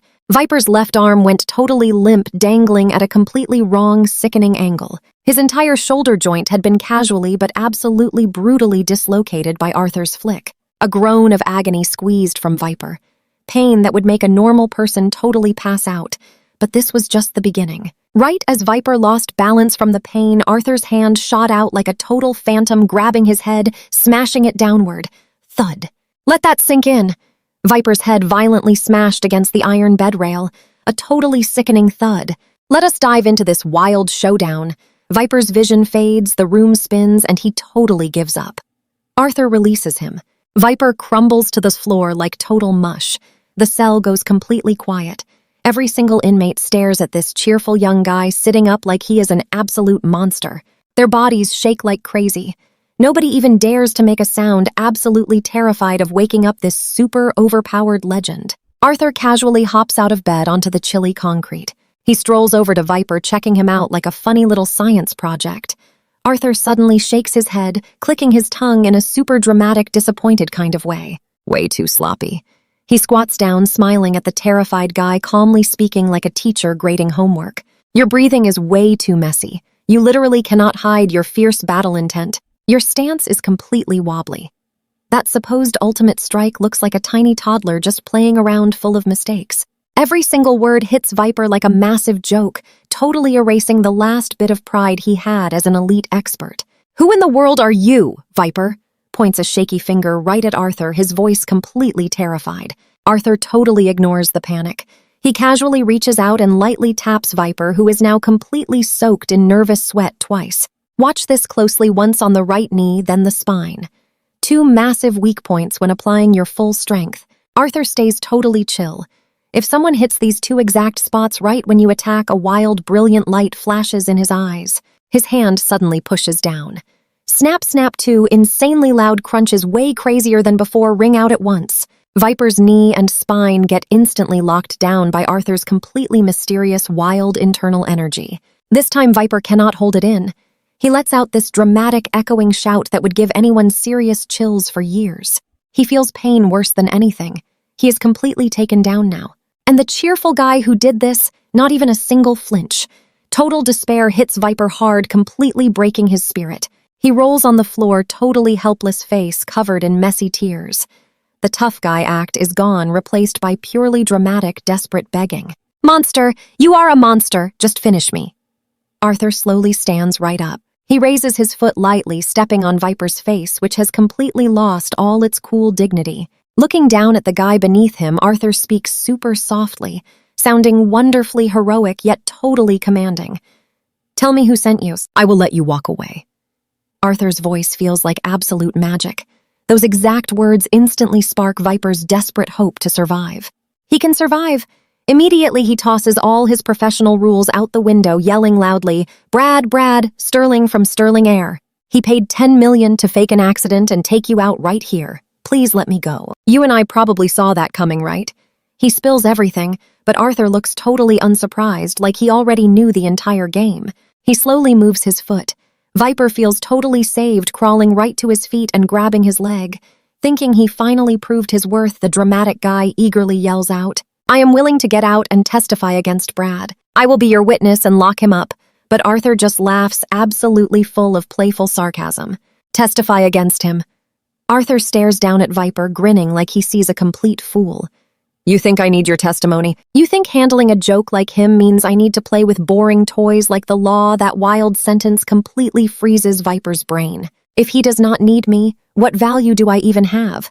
Right as panic hits, Arthur happily squats back down, casually petting the guy. He pats Viper's cheek, whispering like a playful trickster. "Want to survive?" Viper nods wildly. "Yes, more than anything, awesome." Arthur leans in close, smoothly, sharing a brilliant plan that makes Viper's eyes widen in shock. "Listen closely. Later, when the guards do morning rounds, you just keep screaming. Scream as dramatically as possible. Then say you tried to ambush me last night, but I fought back and you got totally wrecked by accident."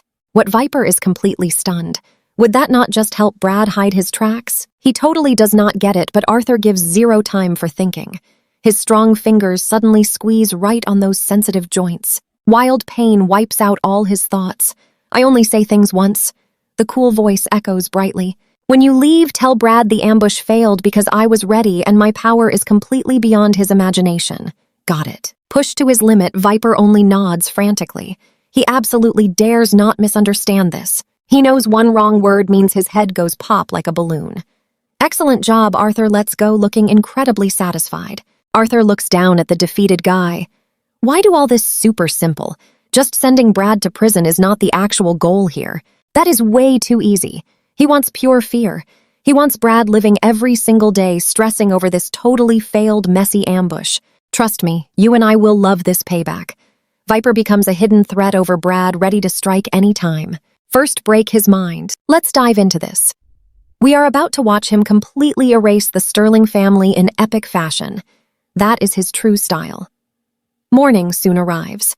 Hearing footsteps approach his cell, Viper takes a very deep breath, then uses the acting skills of a lifetime to unleash an absolute sky-tearing scream. "Ah, my arm, my leg," boom. The heavy iron door gets kicked open. Furious guards rush in wielding batons. What on earth are you yelling about so early? But seeing the totally miserable state of that cell, their tough expressions instantly freeze. They stand totally frozen to the spot like they just saw a ghost. The tough newcomer Viper lies completely ruined on the floor like a puddle. His limbs twist at absolutely crazy angles like he was taken apart and put back together wrong. Meanwhile, on the other side, Arthur, the guy they honestly assumed would be totally finished today, just sits comfortably on his bed, slowly fixing his uniform like none of this concerns him at all. The shocked lead guard stares at this mind-blowing scene, his voice shaking. What on earth happened here? Right then, Baldy Craig, with his heavily busted arm, scrambles over, pointing his finger directly at Viper. Reporting to the officer, this new guy totally forgot his place. He tried to ambush Master Vance last night, but got completely crushed by accident. What? The terrified guards suck in a sharp breath of air. Looking at Arthur, their eyes lose all mockery, replaced by boundless terror and absolute panic. This guy is a total monster. Ultimately, nobody dares to say a single word to Arthur. Looking utterly terrified, they quickly drag the loudly screaming Viper out. As he gets dragged out the door, Viper heavily struggles to turn his head. He takes one final deep look at this terrifyingly godlike man. Zero hatred in his eyes, only pure awe and terror, like looking at a deity. Now pay attention here over at the Sterling Villa. Brad paces like a trapped beast, his eyes frantic. He is eagerly waiting for that massive, glorious victory news. He even imagines the amazing headlines.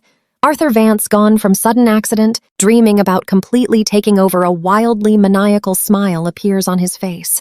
Suddenly, the black satellite phone on his nightstand rings very sharply. Finally, Brad feels his heart hammer. He lunges at the phone like a starving wolf, voice shaking. "Hello, is it finished?"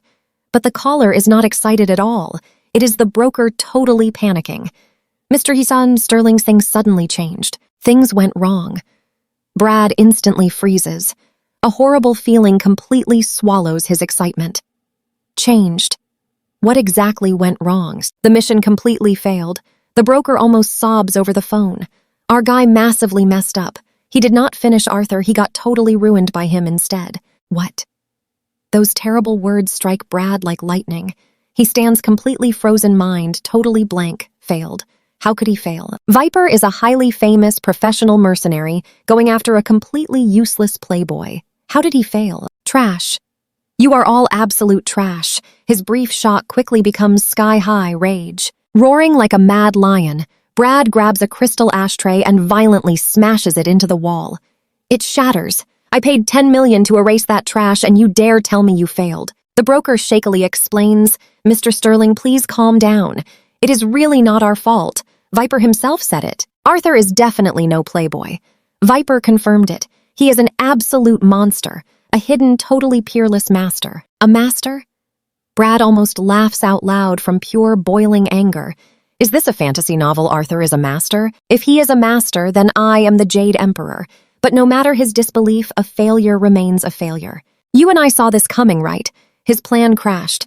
But wait, an even more heart-stopping piece of news just arrived. Bang, the bedroom door gets violently shoved open. The butler literally crawls inside, showing a look of total doomsday panic. "Young master, terrible news, huge news. Our company stock is completely crashing." What Brad feels struck by actual lightning. He violently pushes the butler aside, sprinting straight into the living room. On the massive screen, the scrolling ticker is crystal clear. Impacted by aggressive short selling from Zenith Corporation, the Sterling Group hits rock bottom right at the opening bell. $50 billion in market value evaporates overnight. Simultaneously, his private phone rings off the hook. All calls from subsidiary directors. "Mr. Sterling, all collaborations with Zenith are fully terminated. Mr. Sterling, the banks are suddenly calling in all our loans. Mr. Sterling, our biggest suppliers totally stopped shipments. They said Zenith gave the word." Piece after piece of terrible news hammers Brad. He knows this is the Vance family taking their massive revenge. The thunderous wrath of the business empress Victoria Vance. A highly destructive commercial storm has officially descended. Right then, his father, Victor Sterling, walks slowly down the stairs, his face cold as ice. He ignores the TV entirely. He just looks at his son with freezing disappointment. Slap, a super crisp slap echoes loudly. It strikes Brad so hard he staggers and almost falls. "Dad." Brad clutches his wildly swollen cheek, eyes full of utter disbelief. This is the first time he has ever been hit. Victor shakes with rage. "So what do we learn here? If you make a move, always pull the problem by its roots. Listen, you did not finish him. You just woke the angry beast. Now you have dragged our whole family into total ruin." Completely rejecting his furious father's harsh, angry scolding. "Stick with me here." Facing utter ruin and a botched takedown, Brad finally breaks. Under all this pressure, his mind completely snaps, turning wild. Pure madness flooded his face. Right, there is one single chance left. My only way out of this mess? Stella Fox. If he could just keep her quiet, forcing her to stick to the fake assault story against Arthur, he absolutely still had a real chance to flip this game. "Dad!"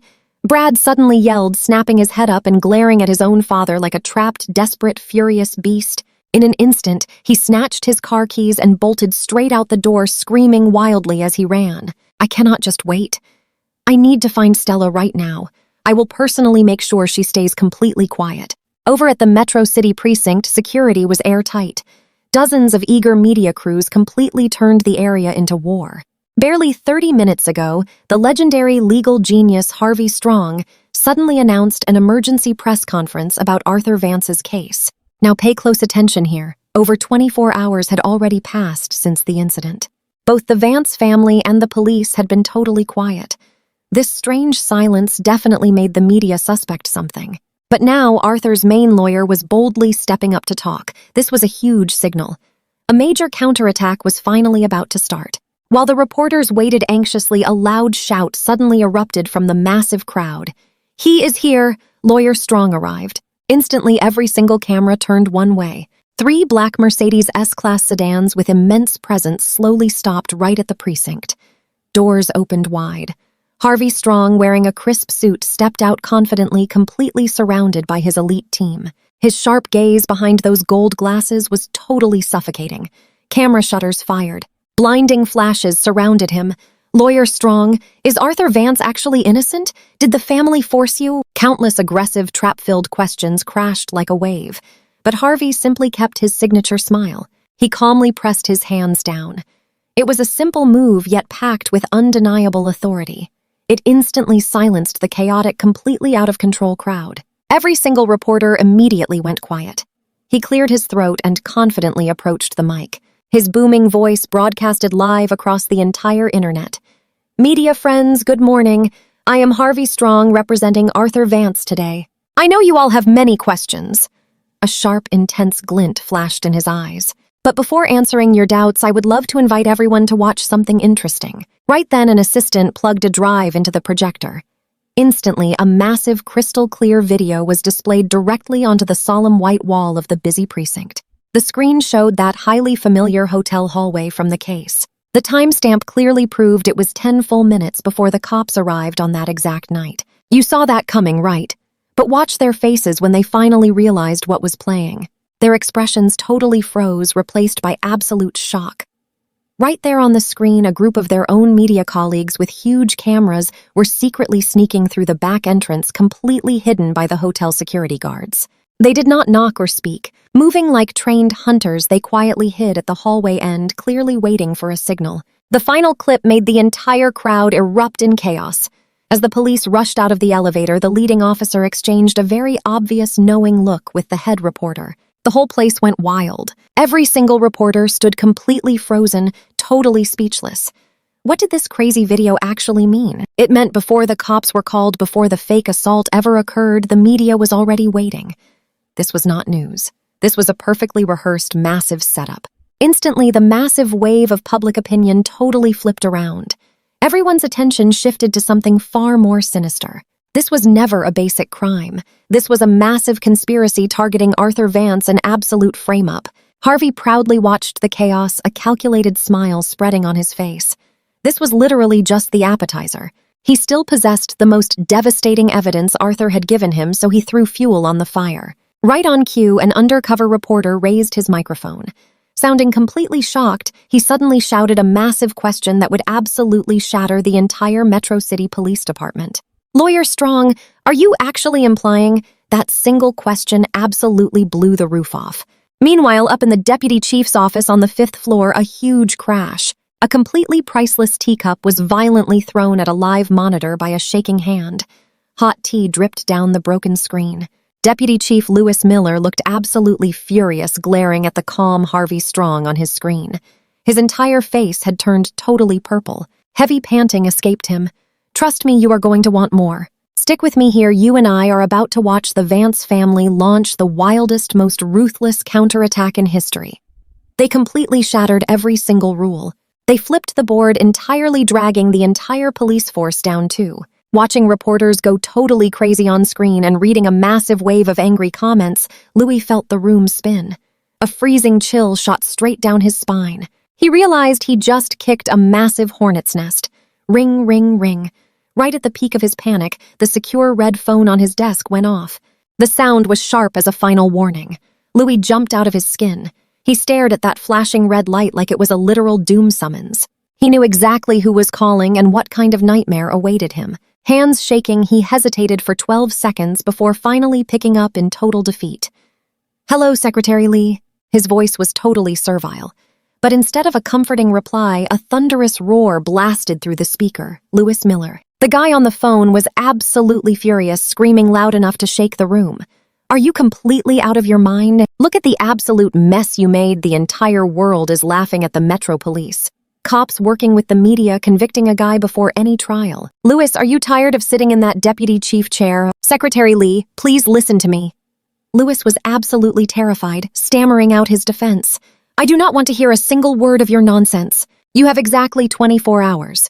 If you do not shut this huge storm down, if this is not a completely rock-solid case, pack your bags and go farm potatoes." Click. The phone slammed right down. Just an endless dial tone. Louis collapsed back into his chair, completely drenched in cold sweat. A rock-solid case. Shut the storm down. So easy to say. The other side held every piece of evidence. Even their key witness, Stella Fox, was missing. This entire setup was completely flawed from the start. How could it be rock-solid? Literally impossible. Watch closely cornered villains always panic. In total despair, Louis remembered his final lifeline, the Sterling family. They planned this whole thing. They owe me a massive explanation. He frantically grabbed his phone, dialing the VIP number he basically knew by heart. Victor Sterling. It rang forever before finally connecting. Victor spoke with zero emotion. "Louis, what is it?" That super chill tone, acting like he wasn't involved at all, instantly set Louis off into a fiery panic. "Chairman Victor Sterling." Louis basically roared into the mic. "Are you playing dumb right now? Everything is completely ruined. Harvey Strong totally sold us out. I got a final warning from my bosses. We are officially finished." But against all that screaming, Victor just let out a quiet chuckle. "Louis, you are way too tense. The sky is not falling down." Louis almost lost his absolute mind. Everything is burning to the ground, and you say, "Relax. Your own son started this entire mess. You need to clean this up immediately." The line went totally dead silent. That quiet made his heart sink all the way down. After a long pause, Victor's totally frozen voice finally responded, dripping with total absolute contempt like a king looking at a bug. "Deputy Chief, stop talking nonsense. What did my son do? I really have no clue. Arresting suspects and building cases is police work. What does any of that have to do with the Sterling family? This is entirely your problem. Clean it up yourself." Before Louis could even form a word, Victor just hung up. Beep, beep, beep. Hearing that empty tone, Louis completely froze up. He stood there like a stone statue. It took a solid minute to process. We all saw this coming, right? He got completely tossed aside like trash.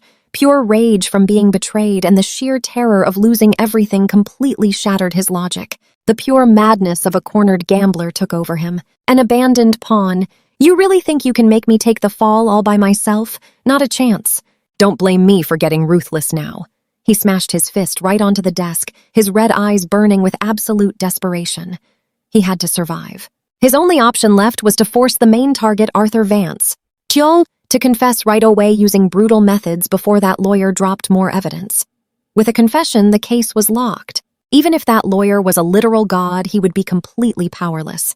Realizing this, Louis smashed the intercom, screaming at his terrified staff. "Get a car ready. I'm going to see this kid myself." The freezing interrogation room. Same cell, completely different vibe. No more polite detectives. Now it was the angry, heavy-set deputy chief himself, Louis Miller. Bang! The second he walked in, he smashed a huge file right onto the table. A deafening sound meant to completely crush Arthur's confidence.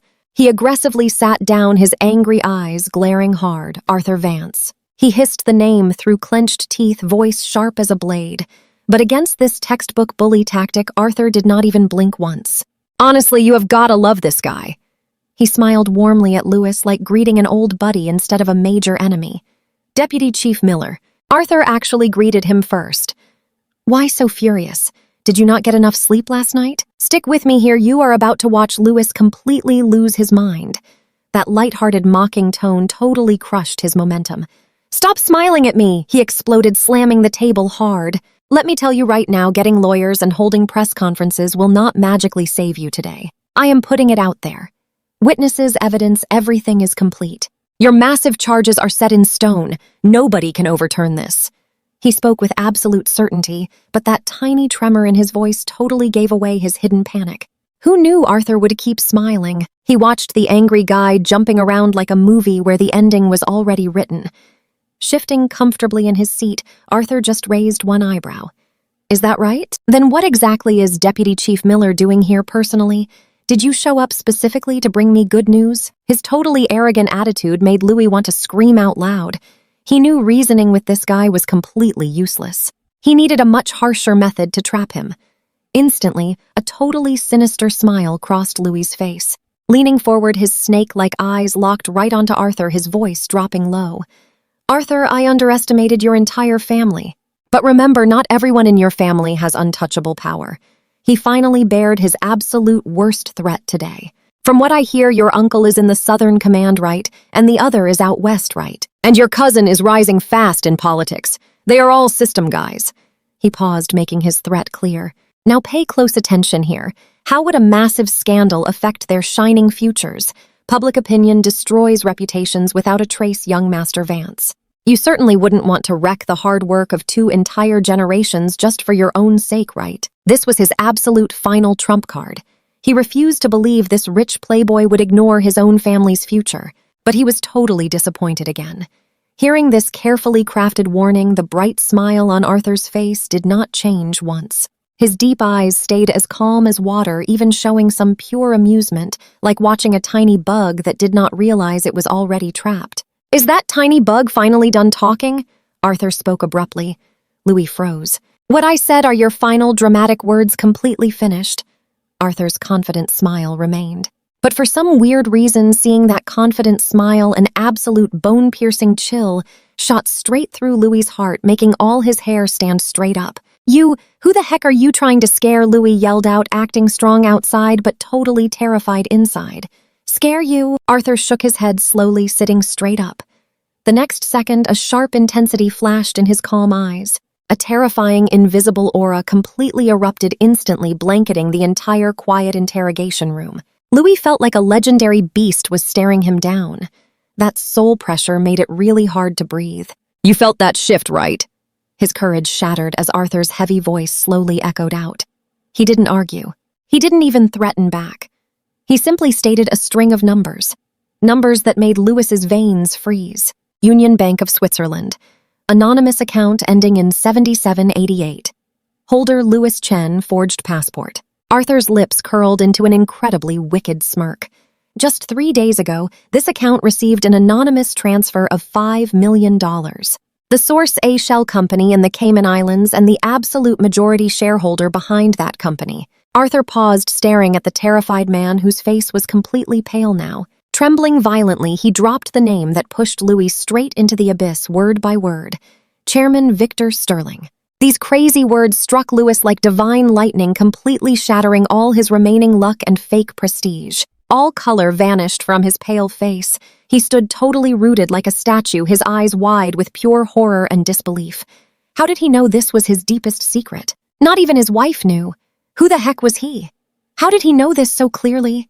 He looked at Arthur like staring at a ghost. His lips trembled, throat making weird noises, wanting to say something, but he was completely unable to form any sentence. Finally, using his remaining strength, he squeezed out a few words from his completely dry throat. Who the heck are you? Louis's roar echoed, but Arthur didn't answer him. He just gave him the cold look for a defeated man. Then Arthur slowly stood up and walked toward the door as if he just delivered the absolute final judgment for the man. Take me back, Arthur said flatly to the 2 shivering guards outside the door. Louis stumbled back to his office, soul completely crushed. He collapsed into his executive chair like a boneless pile of mud, brain empty. Arthur's final doom chant loudly echoed in his ears. Swiss Bank 788, 5 million. Victor Sterling. Every single word was an iron hammer smashing his heart. Louis knew he was completely finished. His absolute most fatal weakness was right inside the enemy's hands. He was meat on the chopping block, but he couldn't understand. How did that useless playboy know heaven knew, earth knew perfectly? So what do you and I make of this never mess with the Vance family? Do they really have godlike power to check encrypted Swiss accounts at will? Stick with me. This wasn't just power anymore. It was pure magic. Absolute panic swallowed Louis. He hadn't annoyed some random guy. He poked a total monster in disguise. Right as he collapsed, his locked computer screens suddenly lit up. Ding, a sharp email alert rang out in the super quiet office. Eerie and sharp Louis jumped like a cat whose tail got stepped on. He stared at the screen, completely terrified, like staring at Pandora's box. He did not approach. His gut screamed that this email held something totally crushing. But he had to peek, knowing it was likely the final warning that monster sent him. He crept forward, completely shaking. Each step felt like walking to his absolute doom. Cold sweat dripped down his face. His shirt was totally soaked. Finally, he stood right by the computer. Staring at the unread email, his heart hammered like it might explode. The subject was simple, a gift. The sender's name completely froze him. Ghost. Louis took a huge breath. With a hand shaking so much he could barely hold his mouse, he finally clicked the email open. No text, just an attached zip file and a chilling sentence. Deputy Chief inside is your entire winter from these past few years. Hope you like it. Louis's hand trembled as he clicked unzip. Next second, countless folders flooded his screen like a massive wave. Word documents, spreadsheets, audio clips, videos, and even super clear photos. Now watch closely. Every single file name stung his eyes. The complete evidence chain, illegal land deals causing 3 tragedies, bank records, colluding with Sterling Group, stealing $3.7 billion. The full truth, that desperate college student loan case from 3 years ago. Everything. Secrets he thought were flawless were completely exposed right before him. The proof was incredibly detailed. Year, month, day, exact nightclubs, stolen cash amounts, and every single word he said, all caught in high-definition audio. Was this even human? The ultimate doom ledger. Louis completely lost it. His legs gave out. Thud. He crashed down, face completely pale. His blank eyes filled with pure despair and shock. He knew there was absolutely zero chance of fixing this mess. With all this evidence, just getting fired was nothing. He was totally ruined for life. Just as all his hope completely faded and he felt totally trapped, the final icy line in that email caught his eye. You have 24 hours to make the right choice. The right choice. What did that mean? Louis's mind was a mess. His private phone suddenly rang without any warning. That urgent ringtone sounded terrifying inside the super quiet office. Louis jumped. He pulled out his phone. An unknown number, but you and I know exactly who it was. He did not dare ignore it. He pressed accept and lifted it. Next second, a completely unforgettable voice came right on through. Calm but whispering like an absolute monster. Deputy Chief Miller thought it over. Meanwhile, inside a guarded Metro City villa, Stella Fox was stuck like a bird inside a golden cage. She curled up, super anxious. Before her sat fancy imported juice right on the table. Top-tier wine, but zero joy. Only deep panic because she completely knew she was not a free bird anymore. A total prisoner. 2 days ago, Brad's guys dragged her here and swiped her phone. All outside contact completely cut. Men in black patrolled outside 24/7. Fake protection, actual surveillance. Total house arrest. She had no clue what was happening outside or how Arthur was doing. Unsure of her family's future. The pure unknown was easily the most terrifying thing. Just as panic almost broke her, the door opened. Brad strode in, looking totally exhausted and red-eyed, carrying a really wild energy. Stella. He forced a painfully awkward smile, slumping beside her. He quickly reached out to give her a hug. Stella dodged like a jumpy rabbit. Brad's hand completely froze in midair. Anger flashed, but he faked a warm smile. Sounding gentle, he said, "Stella, do not worry. I will protect you." "Protect?" Stella smiled bitterly. Brad dropped the act. Protecting me or holding me completely hostage? Total humiliation and deep anger flashed across Brad's face, but he knew this girl was his absolute last hope. He could not snap yet. Hiding his anger, he pulled a bank book from his coat and slid it over his voice, sounding totally tempting. "Stella, I know it has been tough. Just play nice and listen to me until this all passes." He tapped it. 10 million inside here, 10 million more later. That is 20 million. Enough to go abroad and live luxuriously forever. Staring at that giant sum, Stella breathed heavily. Pure greed flashed. Brad noticed instantly, and trust me, you and I are about to witness one insane final threat. Let's dive right into an absolute mystery. His face darkened instantly. eyes gleaming like a viper, whispering close like a total villain. If you refuse to listen and want to spread silly rumors, he laughed so cruelly. Your parents are struggling back home, and your college brother, I cannot guarantee they will not face an unfortunate accident. Boom. That bold threat hit like ice water, instantly wiping out her very last spark of brave resistance. She trembled violently, color completely leaving her face. She knew desperate Brad was capable of anything. She simply dared not gamble with her family's safety. Her lips trembled. Tears rolled down her beautiful eyes. Finally, like a delicate flower in a storm, she weakly bowed her proud head. I know. I will listen. Good girl. Seeing her completely submit, Brad flashed a massive victor smile. He patted her cheek like a totally tamed pet. Be good and I guarantee you get everything. Done speaking, he stood up perfectly satisfied, laughing loudly while leaving that gilded cage behind. Watching his arrogant walk, Stella just broke down. She buried her face, letting tears of massive regret completely soak the sofa. She knew she had fallen into an endless abyss. No escape. But right when hope faded, she received a massive shock. Buzz. A faint phone vibration suddenly echoed from the sofa gap. Her crying stopped instantly. Like a startled rabbit, she glanced nervously toward the door. Confirming the guards were totally distracted, she shakily reached into the gap. She never imagined finding her own phone. Her confiscated private phone was magically right here. Unbelievably, the massive villa signal was completely jammed. Now watch closely because things get wild here. Her screen showed full 5G bars. Wi-Fi connected too. What was happening? Suddenly, an unknown number messaged her.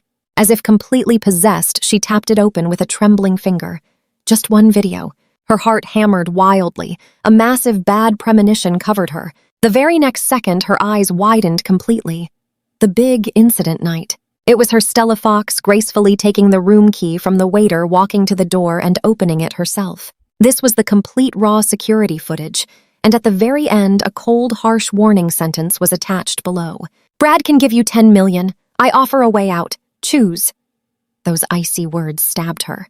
In an instant, every single illusion in her heart completely shattered apart. Those words acted like lightning tearing through her mind, snapping her awake. Was that money real survival? No, that was total poison. Stella was no simple girl. She was incredibly calculating. But she actually had the silly illusion Brad would keep his promise so she could fly away safely. You see exactly what is happening, right?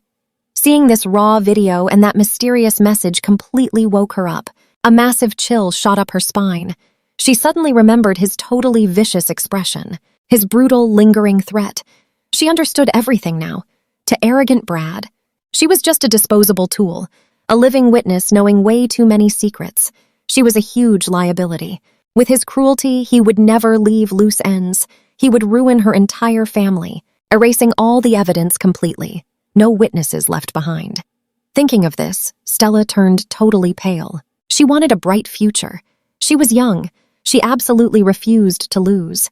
And now this mysterious sender who magically returned her phone bypassed signals and found deleted footage offered a completely new second path. Her absolute only path to climb out of this abyss. Though she had zero idea who they were, she knew this was her final chance. She gripped it. Finally, intense teenage determination crushed all her hesitation. A fierce, resolute look flashed right now. She had made her choice. Meanwhile, inside the busy metro precinct, Chloe kept her team working continuously for 30 hours. Suddenly, tech lead Lee excitedly pointed at the map. Captain, through big data matching, we finally locked onto that black Porsche 918 perfectly. Chloe shot up from her chair, her tired eyes bursting with absolute excitement. Awesome! Where is his track? Lee typed fast. A red line appeared. It went from the East Villa district, finally stopping at an abandoned estate. Chloe frowned. Trust me, we are heading for a wild showdown. Every single clue just linked. Let's dive in. Everything is confirmed. He's hiding right in plain sight. Chloe sneered, visibly excited. Stella Fox is totally hidden right there. One young cop excitedly slapped the table, shouting to get a fast search warrant immediately. No way! Chloe shook her head, looking extremely serious. Brad is way too sneaky to get a warrant just from vehicle tracks. If we spook him, he might do something super reckless. Then what do we do next? Everyone felt defeated, watching completely helplessly. But just as the squad hit a wall, Chloe's secret phone suddenly buzzed. She walked to a corner, opening it up quickly. The very next second, her pupils completely shrank. An intense chill shot straight up her spine. Her hand holding the secret phone shook, revealing pure shock and anger. "Captain, what happened?" Someone finally noticed. Chloe stayed totally silent. She spun around, her face radiating an absolutely crushing aura. Striding straight to the table, she grabbed her main weapon. Click, clack. That crisp sound of racking the slide loudly echoed everywhere. She stared at her stunned team, her freezing voice issuing absolute orders word by word. "Gear up, everyone. Move out with me now." One bold cop asked where they were going without a warrant. "Just forget the warrant." Chloe snapped her head around, her beautiful eyes blazing wildly. She loudly slammed her phone down, the clear message displayed. "Brad is calling the underworld right now. He is moving on Stella Fox, Metro City Detention Center 1. I sat cross-legged on my bed, meditating totally calmly, just like a monk. The cell stayed completely quiet. Nobody dared to breathe. Now watch closely. Beneath this very calm surface, an epic citywide storm was being quietly ignited by my own hands. Wearing a tiny wireless earpiece, I heard Big Kev excitedly reporting in. Arthur, you are an absolute genius, a prophet." That cop Chloe went totally wild. She didn't even wait for a warrant. She brought a fully armed tactical squad straight to the suburban villa. "Looks like she is going to war. Bet that guy, Brad, feels pretty mighty right now." Hearing that report, my lips curled upward. Everything is resting perfectly in the palm of my hand. Yes, the intel making Chloe erupt. Ignoring dispatch protocols, I secretly leaked it. Through Big Kev, I fed her partial truths about Brad wanting to permanently silence her mole. I played perfectly on Chloe's fierce hatred for villains. Knowing a witness's safety being threatened meant she would never calmly follow protocol. She would ignore everything and just rush in. But this was just step one of my epic plan. Kev. I slowly opened my eyes. Inside them flashed the super calm intellect of a true master. Just cops isn't enough. Big Kev was stunned. "What do you mean, not lively enough?" My smile turned freezing. "A great play needs more than just justice heroes. We need epic party crashers." Done speaking, I hung up and quickly connected another highly encrypted line. Ghost's fanatical, worshipful voice came through instantly. "Boss, your most loyal ghost is awaiting commands anytime." My voice stayed extremely calm. "Remember that fierce business rival of Brad I had you look up? Of course, young Master Xiao of the Glory Group. Those two fiercely fight over territory like cats and dogs constantly." "Very good." Pure fox-like cunning flashed in my eyes. "Now I need you to do something. Use an absolutely secure anonymous identity and send young Master Xiao a truly massive gift." "A huge, massive gift?" Ghost asked curiously. My lips formed a mysterious smile. "Just tell him his sworn enemy Brad Sterling is hiding that trending starlet Stella Fox securely at his suburban villa. And most importantly," I paused, my voice incredibly tempting. "Tell him that idiot Brad, making his little play realistic, installed countless Ultra HD cameras in that villa, ready to film some premium R-rated scenes." Absolutely wild, right? "You see where this is going, right?" Ghost instantly grasped it, gasping excitedly. "Boss, this move is brilliant. Xiao will bring an entire army to catch them in the act." I ignored his praise, ordering calmly, "Remember, make it as huge as possible. I want every single media outlet in Metro City knowing what a spectacular show Brad is putting on in that villa." "Yes, boss. Mission totally guaranteed." This was my epic strategy. I didn't want just the cops saving her there.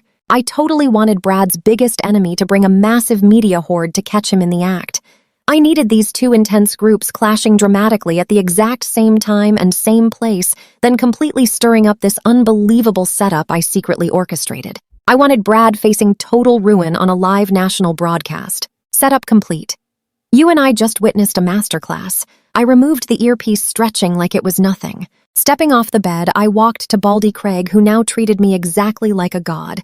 Craig eagerly rushed over like a hound. "Boss, any orders for me?" I gave him a really bright, harmless smile. Reaching out, I gently patted his shiny, bald head. Then, under his deeply flattered gaze, using the tone of totally casual family chatter, I slowly spoke. "Go tell the guards now. Say I am not feeling well. I want to apply for medical bail." Meanwhile, Stella Fox was on ice. "Brad can give you 10 million. I can give you a real way to survive. Make your choice. Let's dive right in." That chilling message from a total stranger was stuck in her mind, keeping her awake all night.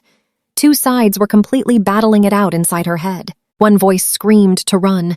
Brad is an absolute monster. He will eliminate you.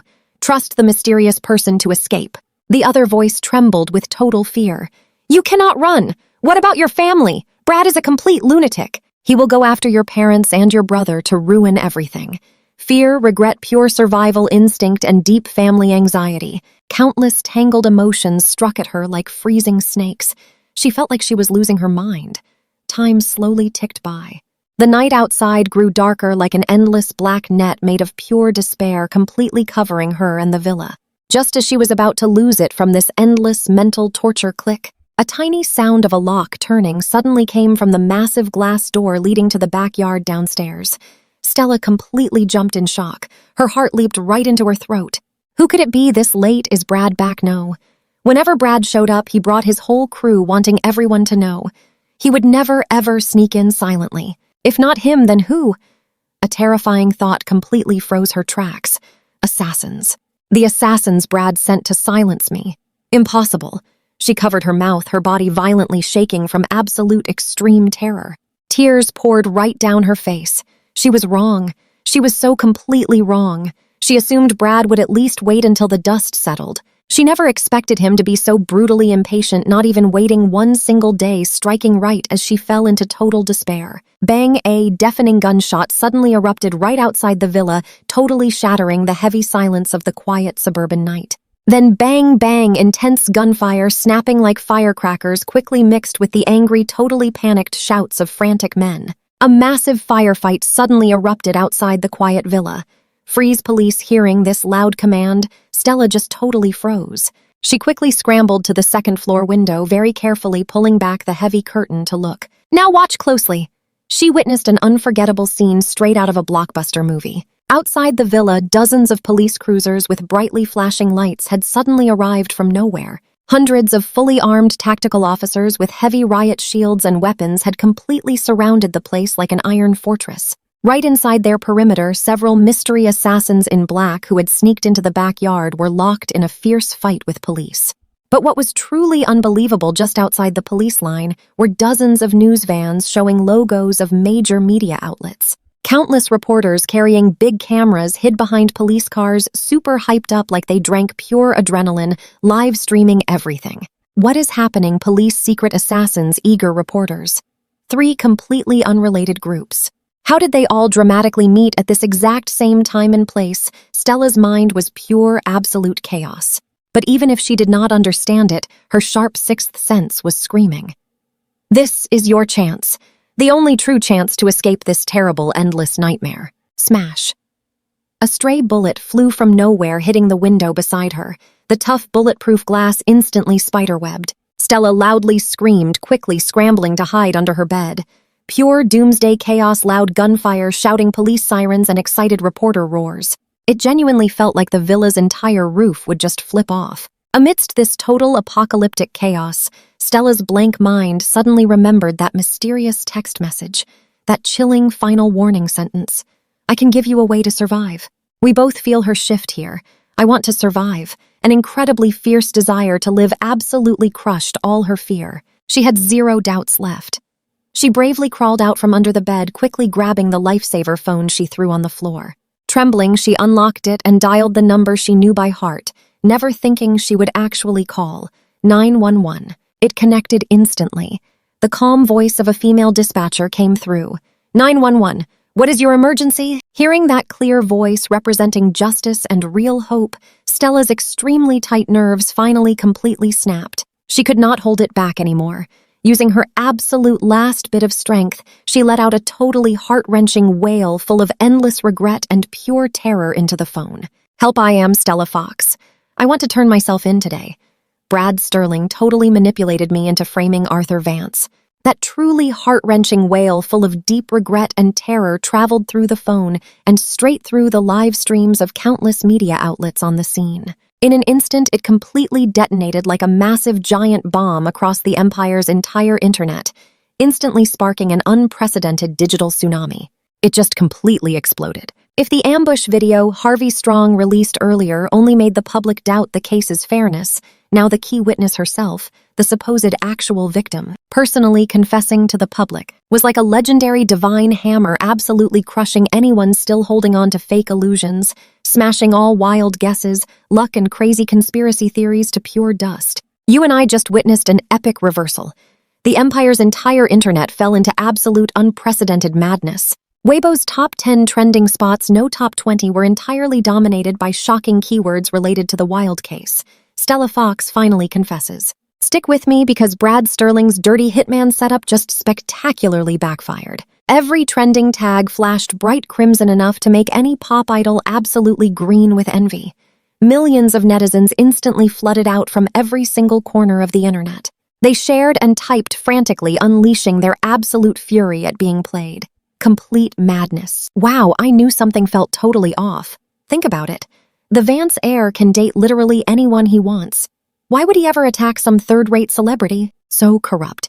Zero justice here. Punish Brad and that dirty cop Lewis Miller. Investigate him to the very end. Feeling terrible for Arthur suffering inside for absolutely nothing. Public opinion completely flipped around. The internet trolls who previously insulted Arthur wanting to ruin him suddenly switched their fierce targets.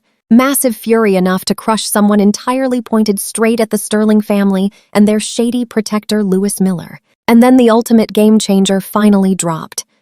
After 36 long hours of total silence, the official Metro City Police account quietly published their highly anticipated second public statement. This single statement silenced every remaining critic. They published Stella's incredibly detailed 10,000-word confession, plus a massive wave of undeniably solid proof. From photos of Brad's $5 million transfer to Stella right down to raw security footage from a mysterious citizen showing Stella swiping the keycard herself. Even the full confessions of the mercenaries caught on site hit like a glowing hammer of absolute justice. It smashed right through the ruins of the Sterling family's empire, crushing all their pathetic excuses to dust. Watch closely because everything was finally exposed to everyone. Metro City and the entire empire was deeply rattled.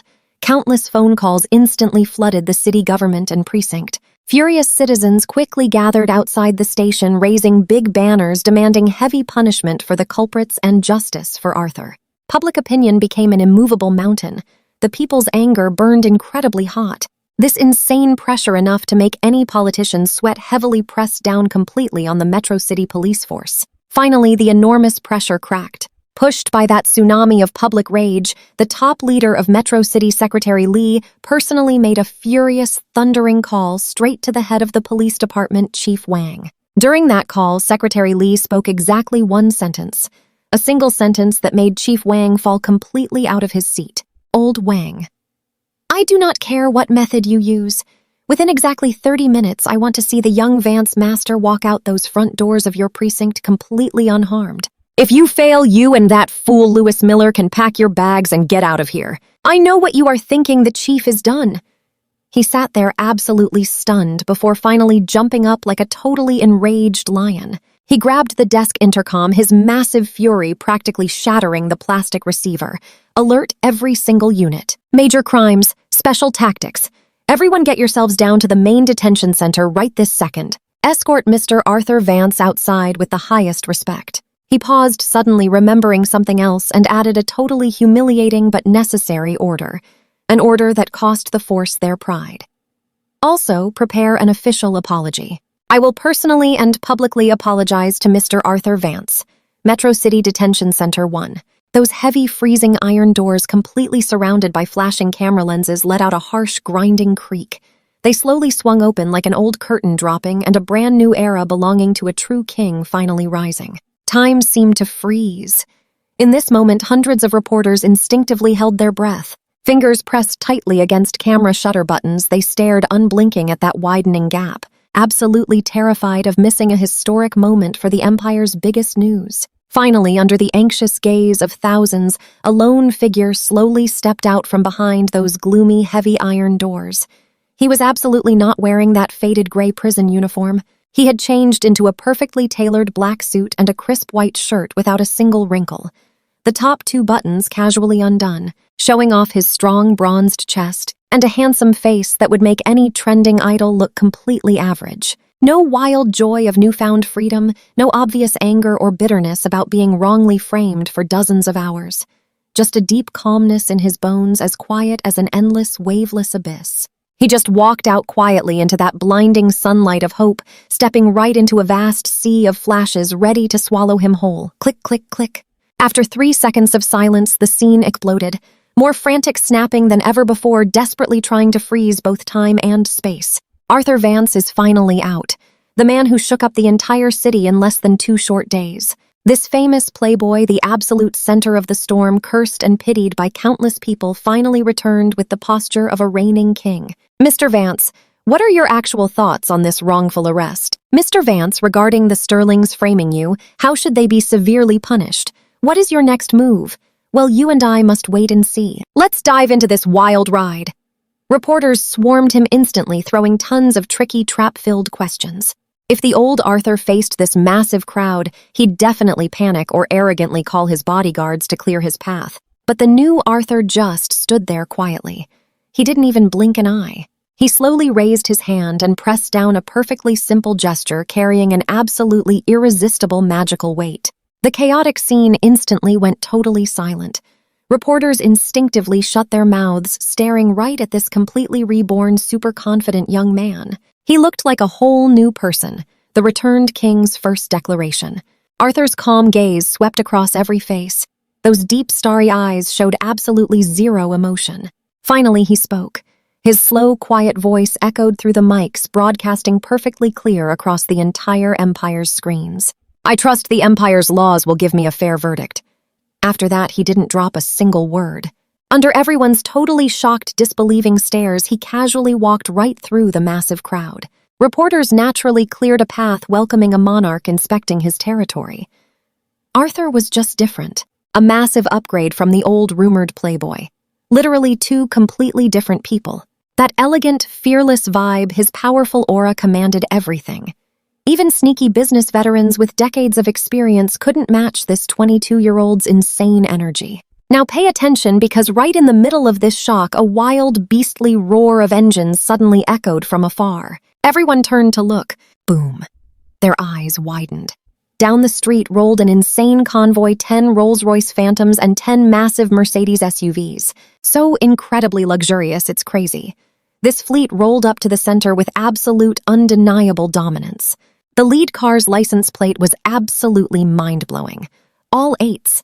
The legendary exclusive plate of the Empire's ultimate business empress, Victoria Vance. Beside the fleet, Big Kev rocked a flashy pink suit and sleek sunglasses, happily puffing on an insanely expensive cigar. Behind him stood over 100 fierce guys in black suits sporting awesome dragon and tiger arm tattoos. They split into 2 rows, bowing 90 degrees simultaneously. Way more dramatic than any movie shoot. The sleek convoy stopped right before Arthur. A sharp, silver-haired butler in a fancy tailcoat respectfully swung open the lead Rolls-Royce rear door. Without hesitating, under totally envious and amazed gazes, Arthur slid right in. The door clicked shut instantly, blocking out the chaotic noise. Inside, pure luxury, thick wool carpets and a fresh scent. Arthur leaned way back into those super soft leather seats. He didn't celebrate his new freedom. A party was definitely not on his mind. He just slowly grabbed a crystal glass from the cabinet, then picked up a brand new satellite phone waiting for him. He dialed a number by heart. His mom, Victoria Vance. The call connected completely instantly. Victoria's tired but super loving voice came through. Arthur, are you out? You suffered. But Arthur didn't act like a normal kid. I know what you're thinking, but no. He interrupted her, his eyes flashing with a cold, unstoppable hunter's light. He totally stunned Victoria. Mom, what is the Sterling Group's stock price? When Arthur's super calm yet endlessly freezing voice echoed, when that fierce tone reached Victoria, the legendary business empress who survived everything actually felt her own heart skip. She froze momentarily before processing her son's epic transformation. Slowly, her lips curled into a massive smile of huge comfort and total boss-level pride. This is Victoria Vance's son, the true legendary genius child of the powerful Vance family. Payback time. And it needs the most intense, satisfying method, 10 no 100 times over. All her worry completely vanished.